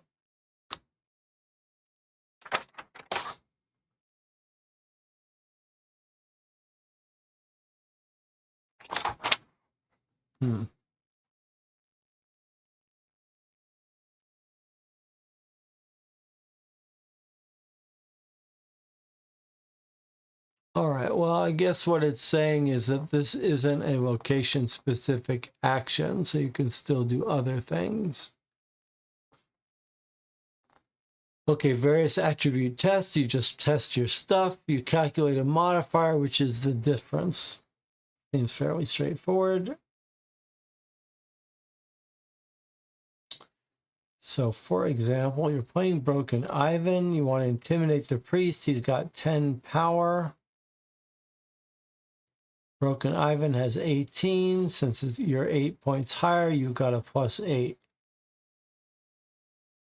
The bonus on roll that you have in combat doesn't apply.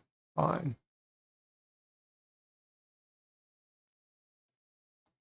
If you have a special passive ability, you apply that. For example, if you're Mina Kinski, you need to pass a Charisma 13. Her passive ability gives you +1 roll on Charisma and Intelligence checks when trying to obtain a clue. So you get the +1, which gives you a +1. If you successfully role play, you can get up to additional 5. Other players judge your role play performance. The role play bonus is optional. You just have to pass it once. You can try twice. If you fail both times, then you draw an unlucky. Critical hit, critical miss.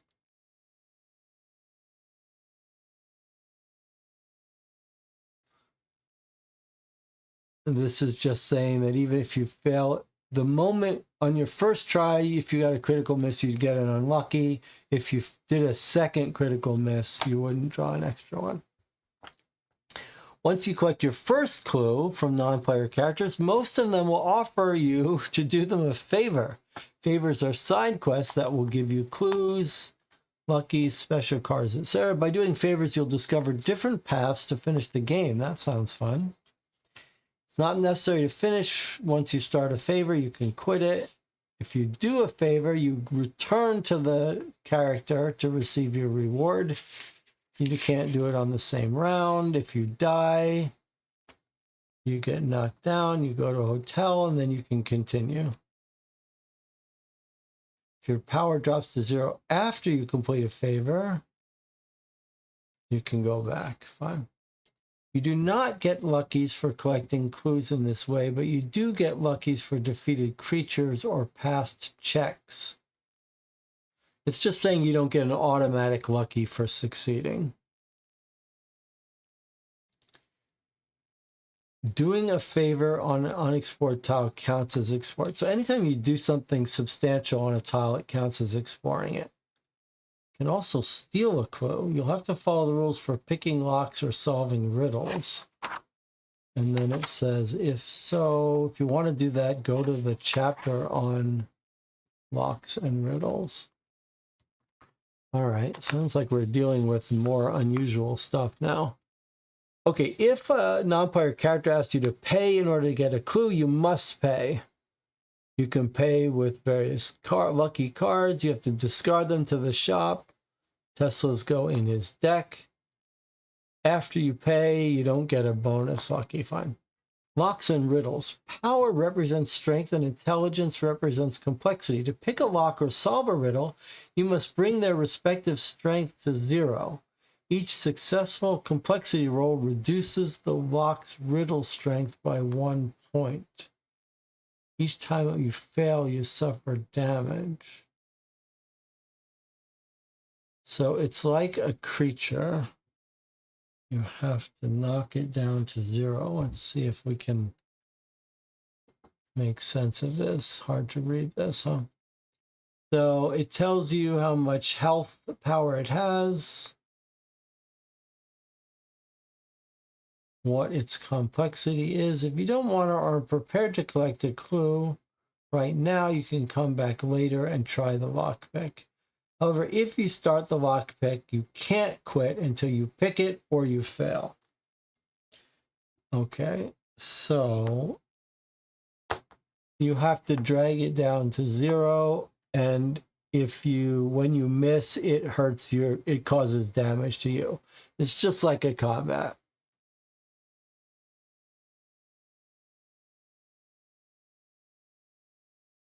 You play as Maro, whose intelligence is 16. You get the laboratory. You can't enter since it's locked. The electrical lock has a strength of 5, complexity of 10.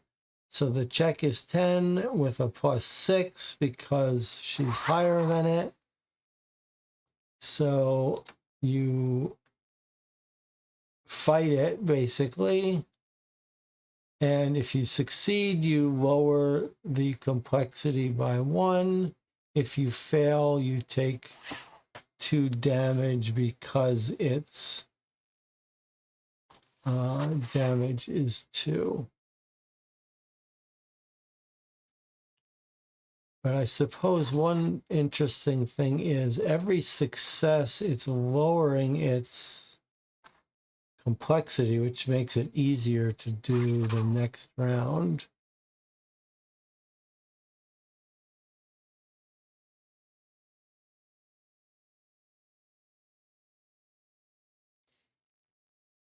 And it will reset.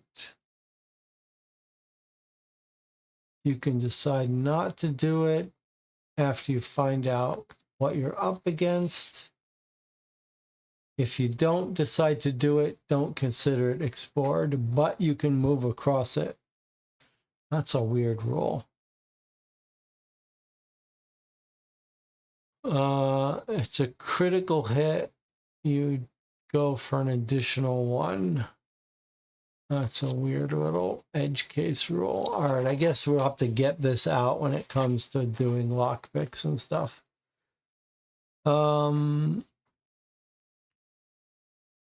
If you roll a critical miss, you suffer damage. You don't draw 2 unluckies, just 1. Raid. This is another one of the characters.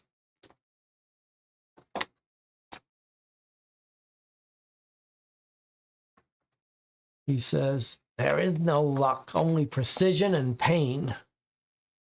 Critical hit means you've been very lucky. In combat, a critical hit grants you an instant hit that annuls all roll penalties and grants extra damage. You can't achieve a critical hit by adding any bonus on a roll. The same applies to your opponents. That's fine. This feels like this is just repeating the text that we read in combat. During Charisma and Intelligence, a critical hit gives you an instant pass. And when you're doing a riddle, it gives you +1. This is just summarizing all the different ways critical hits and failures work.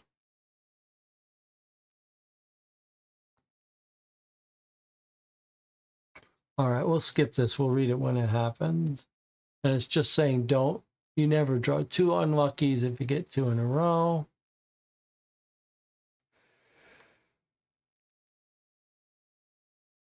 Special abilities. There are 2 types of special abilities, active and passive. Active causes your player character to do something like become fiery, use calm hand, garrote, or summon swarm hornets. They'll be on cards, so we don't have to worry about remembering them. Passives are active all the time. Here's a list of them, but it doesn't matter. They'll show up when we get it. Weapon specialization. Okay, here we go.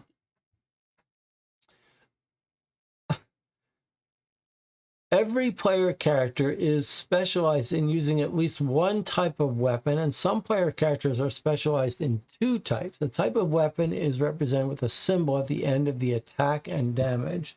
Is it always the same? It looks like perhaps it is. She likes knives. This guy likes knives. Klaus likes rifles. Ricardo likes knives or guns. Knives or handguns. Broken Ivan uses his fist. She uses... don't know what. Knives or rifles. Actually, is this different than this knife? Like we had one that was a knife and one that's like a sword. Boy, they look similar, but they're... this looks like a knife and this looks like a sword. And here's Hilda likes handguns or rifles. She likes guns. All right, let's see what it says. Rifles, guns, swords, knives, flexible weapons, and staffs.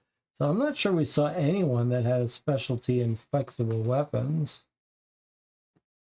But we did see the magic staff and hand-to-hand. Okay. When you equip your character with the item they're specialized in, you gain an additional attack and additional damage. That is substantial.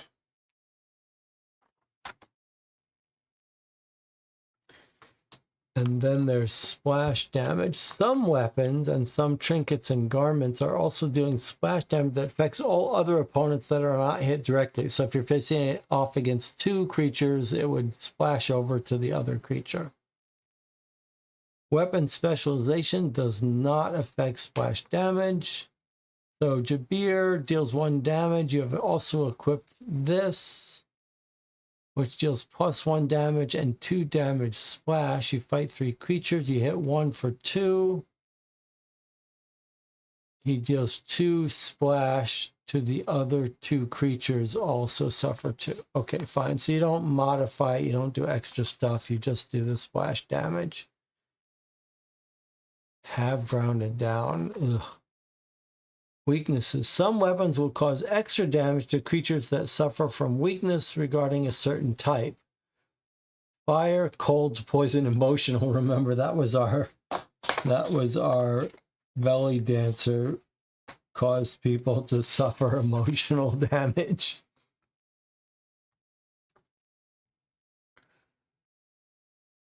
So it only affects them if they have that weakness. If your character is equipped with a garment or trinket, which inflicts a type of damage, the creature, while creature has weakness connected to that, it's applied. So if you've got a trinket which creates 1 electrical damage whenever an opponent hits you, and they've also got 1 whenever you hit your opponent, and Dire Wolf has +2 damage lightning. Every time the wolf hits your player character, he suffers 3 +1 from your backpack and +2 from his own weakness. Huh, okay.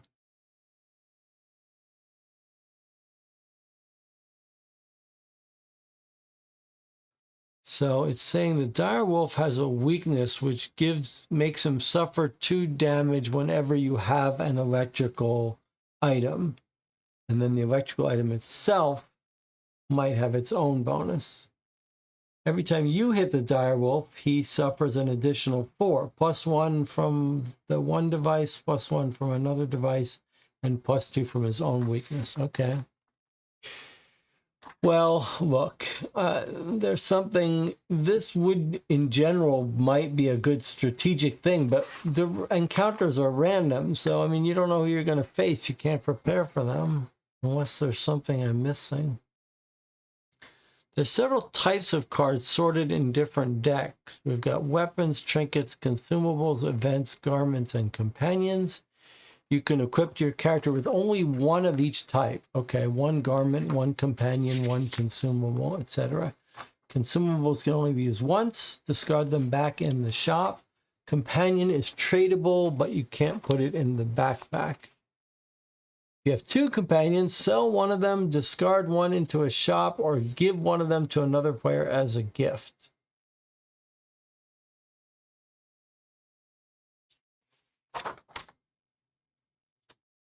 Some cards are permanent. You can't get rid of them. You can't unequip them. You can't discard them. If you get permanent cards, you have to play with them until the end of the game. If a card's permanent, you'll have to play with that card until the end of the game. If you draw a lucky or Tesla card that happens to define the exact location for unequipping it, then you must equip that card there, even if that means removing an already equipped card. Okay. It's just saying if you're forced to take it in as a garment, then you have to get rid of whatever garment you have. Event cards are untradeable. They must be resolved immediately if not stated otherwise. You can't keep them in your backpack or equipment. We haven't learned about the backpack yet, but hopefully soon. We're almost done here with the rules. Tesla's prototypes. After you pick the electric lock, you'll gain access to Tesla's prototypes. So let's do that. Let's get that. It's not exactly a shop. You can't choose what you'll buy. It's not the case that you can sell anything.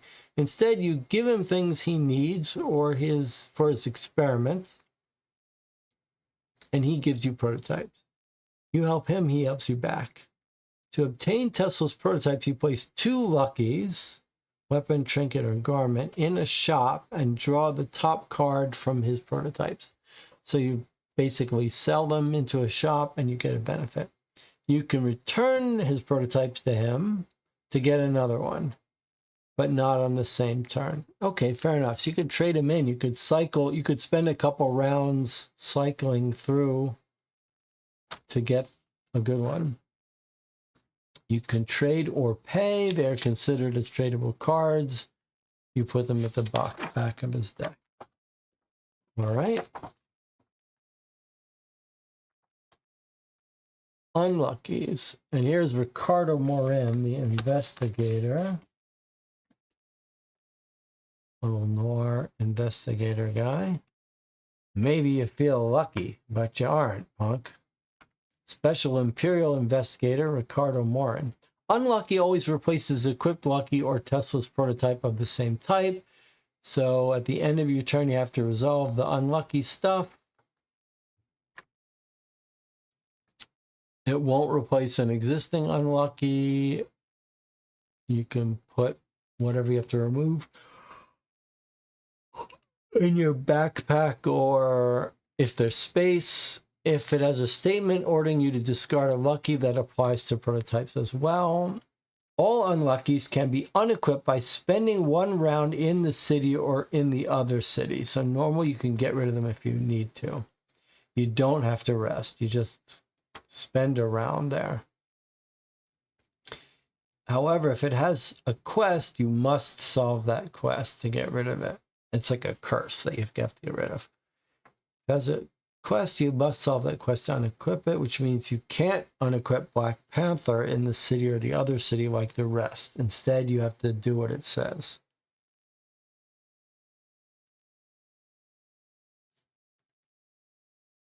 So to get rid of it, you go to the brothel. So it's penalizing you. -1 power, +1 hardness, -1 roll, and you can go take it off. You must pick an electric lock in order to unequip unluckies that can only be removed by visiting Tesla's laboratory. If some non-player character for some reason moves from his post during the game and you need to see him in order to solve a quest, you can't do that until he goes back. Okay, weird. Special cards. And this is Asker Unamogul. Who's that? I don't remember that character. Asker Uzanoglu. You're asking me what can change the nature of men. Well, my friend, Arcadia Tenebra surely can. Special cards are cards you can obtain only if you perform specific actions in the game or collect a certain set of luckies or unluckies during the game. Special cards you can obtain by collecting certain sets are Divine Beauty, Guardian, Petron, Rationalist. These cards mean you now have to play the rest of the game as a new player character. Inscriptions on those cards offer a straightforward explanation. Your Arcadian residence has changed you irrevocably, perhaps not for the better. Whatever, you're not the same person anymore. If you get one of these special cards, you play with new attributes. You change your attributes. This is like Tales of Arabian Night when you get turned into a frog or something. You can replace these special cards only if you collect another set of cards. However, you can't return to play with the originally selected. If you unequipped one of the cards, that doesn't mean you'll be reverted. So if you get a set to become a guardian, then you play as a guardian.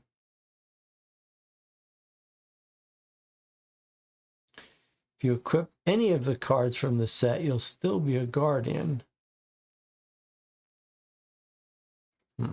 Okay.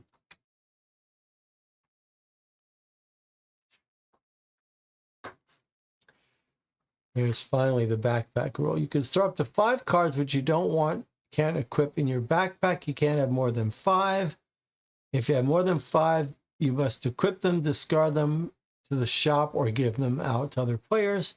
You have to spend an attack to access items from your backpack during combat. We remember how that works. I like that idea. I guess that's the exception to my rule about where I said, like, if someone has a weakness to electricity, maybe you're carrying around an electric rod in your backpack, it's worth taking around to get it out. Okay, the shop. Discarded piles of luckies and unluckies form a shop. If it doesn't state it has to be discarded, at the bottom of the deck, it means it goes to the shop. You have access to the shop when you visit the city or the other city-specific shop areas.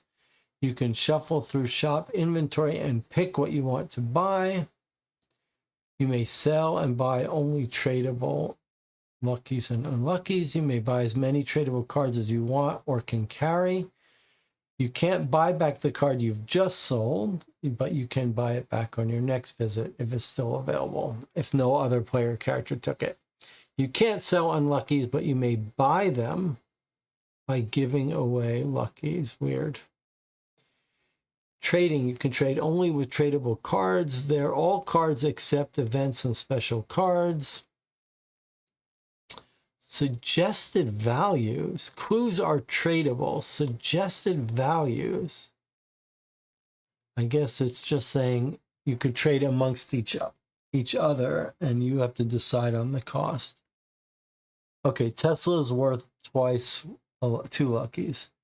Trading with other players. You can trade with other players however you want. You don't even have to be in the same place. And here is team play. Team up at any time. Beginning of the game as a full co-op or split into teams. Share the same triangular movement trackers, I see.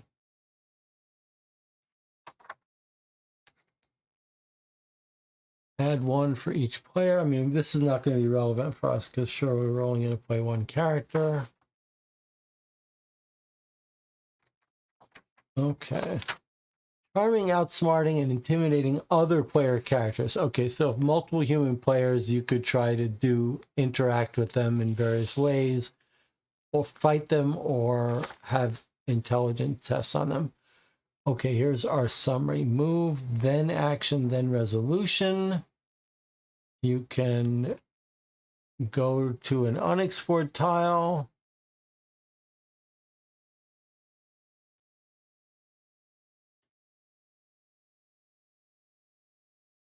Locations are tiles with the lead symbol. I don't like the sound of that. Does that supposed to mean that if it doesn't have a thing, it's not a location? Surely not. It's the first time we're hearing that.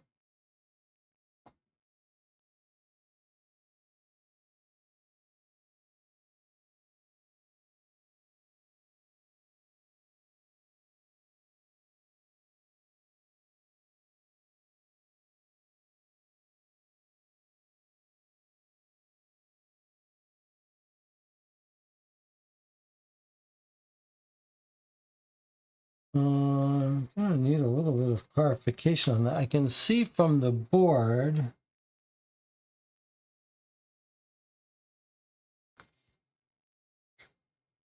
Well, no, it's not true. Some of the books have clues. Some of the clues, I guess wherever I see a clue, I see a book. But it's not true that for every book there's a clue. I'm going to have to look at that before we play at some point, what this is trying to say. Like, if it doesn't have a book, it's not a location?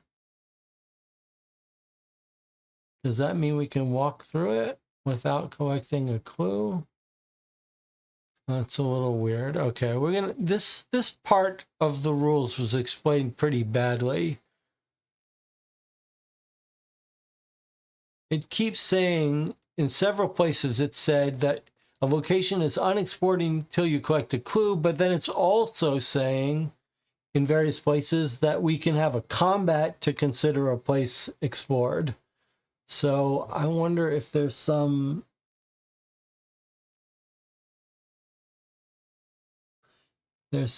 we're missing there about how on some tiles, if there's no magnifying glass, then we can explore it we can explore it by having a combat. But if there's a book, we must get a clue.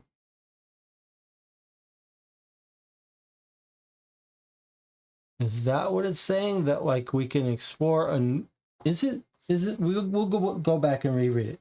But this doesn't have a book. So I think maybe that means to consider this explored, to mark this explored, we have to have one of these counters.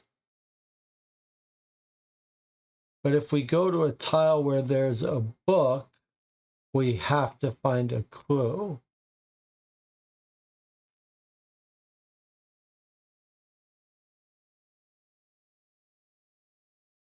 So to mark a tile explored depends on whether it has a book or has no book. I think that might be true. But it is weird that some of these tiles have a book and no clue marker.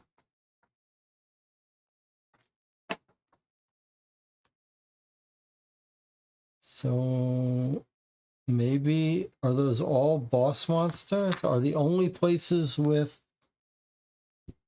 book and no magnifying glass, are they only these two boss monster ones? Maybe.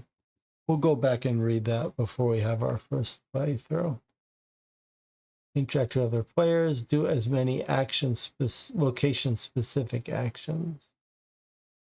It's giving us this list, but do we have to remember this list, or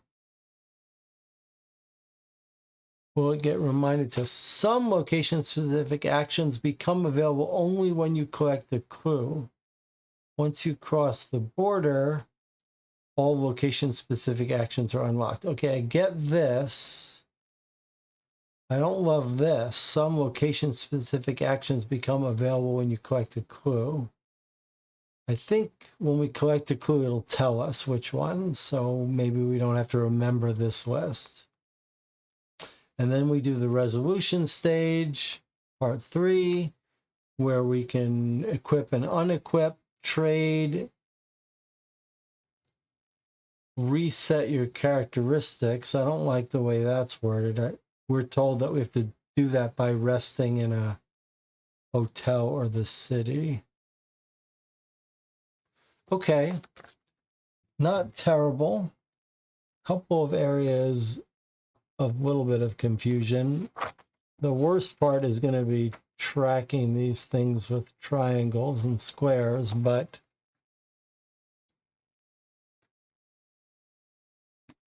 so I think it's basically everything but rest and maybe trade. You need to resolve a clue to unlock. Okay. So that's our rule book. We would start the game by choosing a character, reading the first entry in the lead, the introduction, and then we go off trying to find clues. So I think we're going to wrap this up here. I'm going to go reread the special action stuff, and maybe it's going to tell us when we get that card. I will sort these for our first playthrough into different decks. Do we want to, now that we know how these work, let's just take a look. So it looks like there are different ways to play. So one way you could try to play and sort of avoid combat and just do intelligence tests and try to do most things with intelligence or do most things with charisma. Like lots of these spaces have 3 different ways you can do it. Right? Like the majority of these spaces you could tackle with intelligence, charisma, or combat. But clearly combat is meant to play a big role, all 4 of these. But let's see. So one approach would be to try to max out our intelligence and charisma and go that route. So who has the worst? She's got power of 11, but power is really just health. And that's how hard it is to hit. That guy's got a huge amount of health, but not very good intelligence and charisma. However, look, and he's hard to hit. So this is your fighter, the warrior. Hard to hit, lots of health. And can use swords and rifles. Here is a jack of all trades, reasonably easy to hit. Oh, she uses the flexible weapons like a garrote. Power might be used as a stat check too sometimes. Okay, so it's like health and strength, perhaps. She starts out as a +2 roll. Look at that.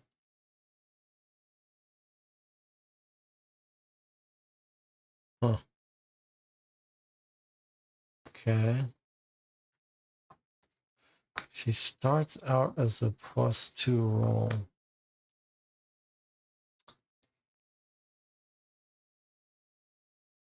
$14, $13, $12. She likes guns. She's a bit hard to hit. This girl is easy to hit, has terrible strength, but look at her charisma. It's off the charts.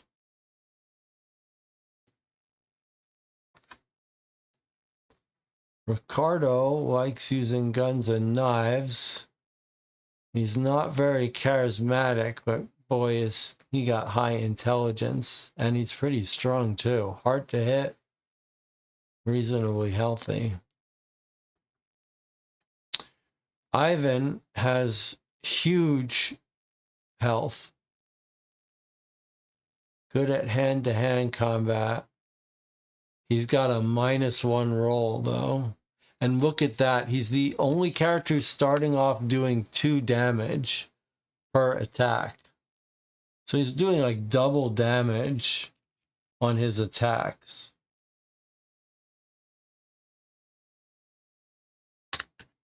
And of course, I'm not reading this stuff either, but let's see.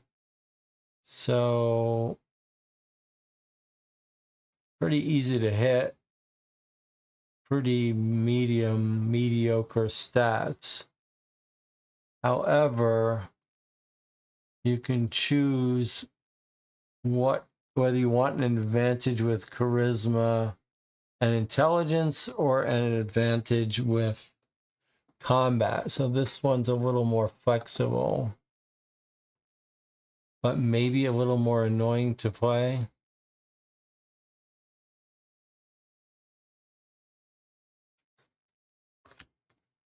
And then this guy, look at his intelligence. This is the smartest guy of the whole set. But boy, his health and charisma are pretty terrible. And look how easy he is to hit. And here we have a guy who's pretty intelligent, not so charismatic, not so strong, likes using his hand and knives. Jonathan says, I'm tempted for us to play the investigator. That's not a bad character. I mean, we like doing intelligence tests.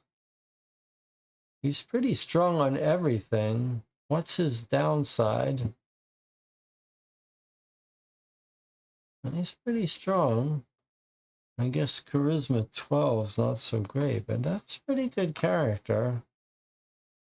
Reasonable health, reasonable hardiness. That's not a bad character. You can use intelligence instead of charisma on a charisma check when you get a clue, when you're trying to get a clue.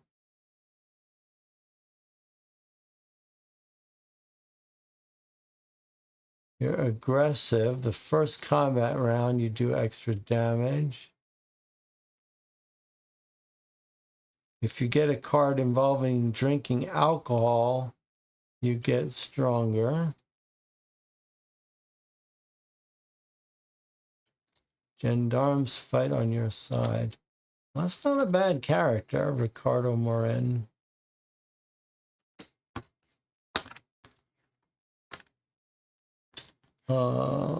Let's look at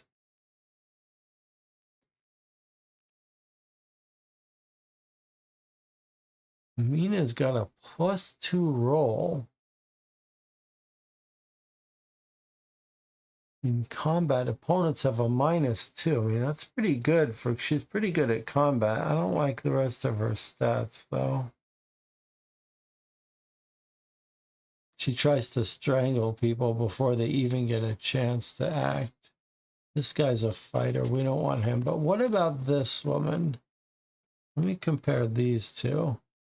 So she's just as intelligent as our detective, and she's more charismatic, but she's got less health, and she's easier to hit. And the only weapon she's good at is a staff. And what's her abilities? Once per combat, you can heal all your health. Once per combat, if you didn't do this magical spell, you can invoke a swarm of large hornets, which does +2 damage to this weakness and splash. Stone shield, once per combat. If you didn't summon hornets, you can protect yourself with a shield made of stone, which absorbs all damage until the next 3 hits. Weird. You don't want to use metal weapons, so she won't use guns and stuff. This is not a bad character. This might be our character, Jonathan.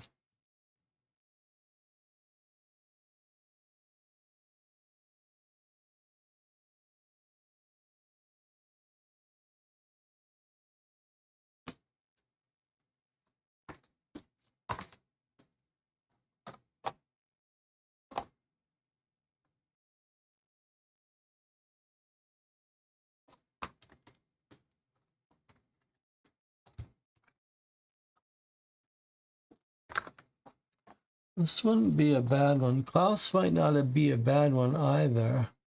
Klaus is a little bit easier to hit. His intelligence is quite a bit worse. His charisma is a little bit better.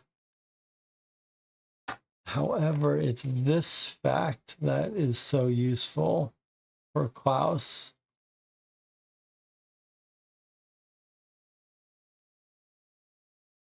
It's only when trying to get clues from NPCs, though. But we're pretty good at fighting, too. I guess detective... Okay, Jonathan says I vote Ricardo. Okay, so we're going to play Ricardo. The decision has been made, at least for our first playthrough, if we decide to play more than once.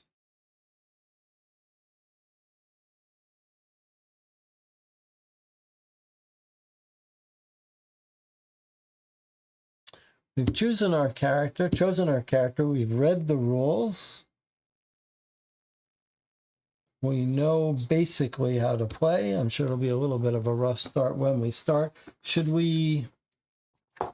Let's see, did we skip? What would we do if we were going to play?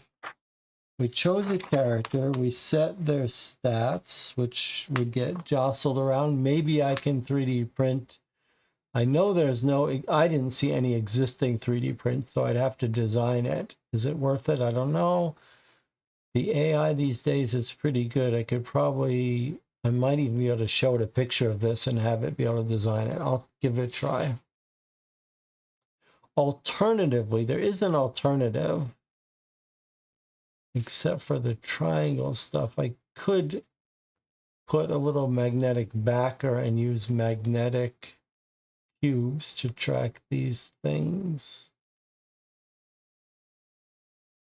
Well, we'll figure that out when the time comes. All right, so a little bit of rule clarification that I want to do about locations and special actions, but otherwise we're ready to play. We're not going to play tonight. We're going to end the session here. If we continue with our Monday playthrough schedule, then we will play our first game of Arcadia Tenebra on this coming Monday, but that's not set in stone. If you've played Arcadia Tenebra, and there are very few people who have, I'd love to hear some comments in the channel. Jonathan says, should we read the back of his card? Sure.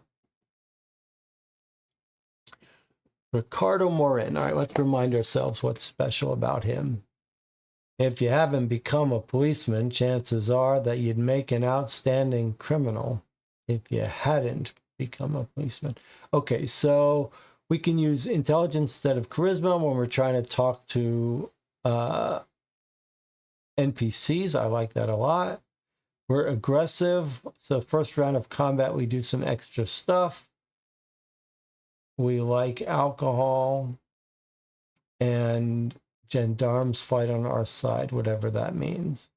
I think that just means that if we face off against a gendarme, we don't even have to fight them. And if we face off against two, a gendarme and someone else, then it's like facing one of them. Okay, backpack, clues, weapon, garment, trinket. And we are good at using, we get a benefit of guns, handguns, and knives. Okay, Ricardo Morin. Let's see what we've got here.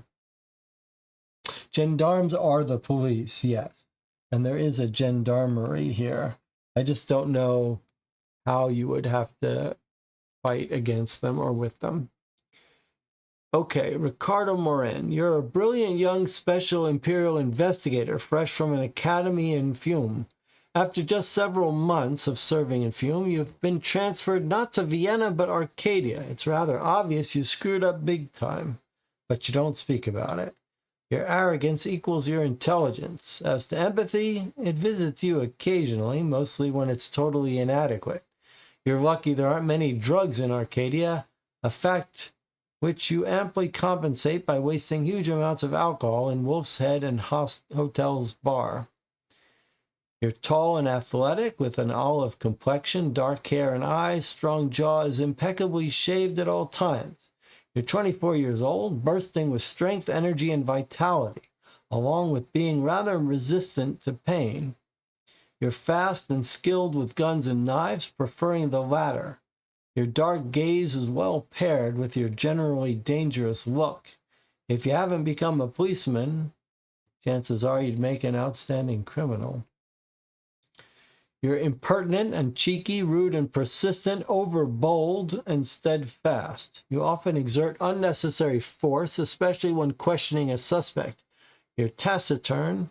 You're a taciturn, keen observer with a brilliant mind, capable of smelling lies, fear, and insecurity in people. Taciturn is one of those adjectives you hear occasionally in old-timey stuff. I should know what taciturn means. Can someone look up taciturn? Because I couldn't give you a definition. Is it like nonchalant, like you're not easily thrown off your stride? Composed? I'm curious. Being aware that you treat women like objects, you prefer spending time with prostitutes. You just love being addicted, mostly to alcohol in large amounts. Yikes, this is an adult game. Religion and spirituality. You were raised as a Catholic on the island of Suzik near Fiume. Soon enough, you realize that prayers are useless and embrace the rational and scientific worldview. No wonder you despise clergy and your traditional upbringing. A staunch rationalist, you believe in the almighty powers of reason and science. To you, everything else is mere superstition.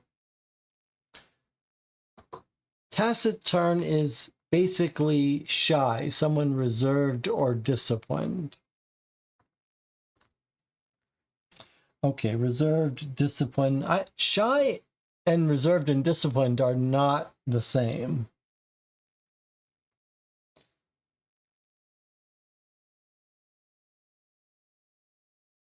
But yes, I can see a little bit overlap there. Reserved, quiet, doesn't talk much. Okay, fair enough. Well, that's us. and we're not so good towards women.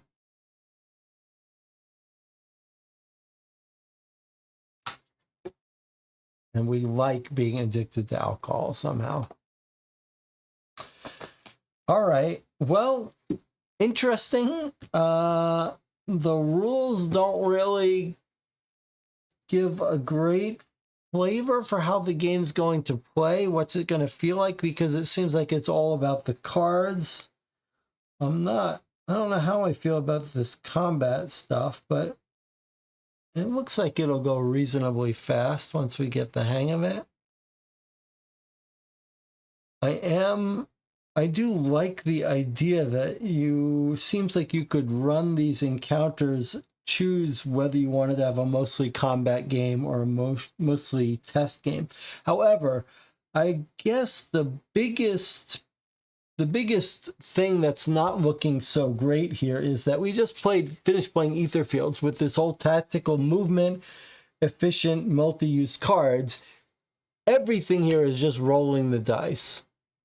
Everything here is a skill test. It's like what I don't like about role-playing games. Like test your charisma, test your intelligence, roll the dice, see if you did it. So like as far as gameplay, this does not look particularly rich or interesting.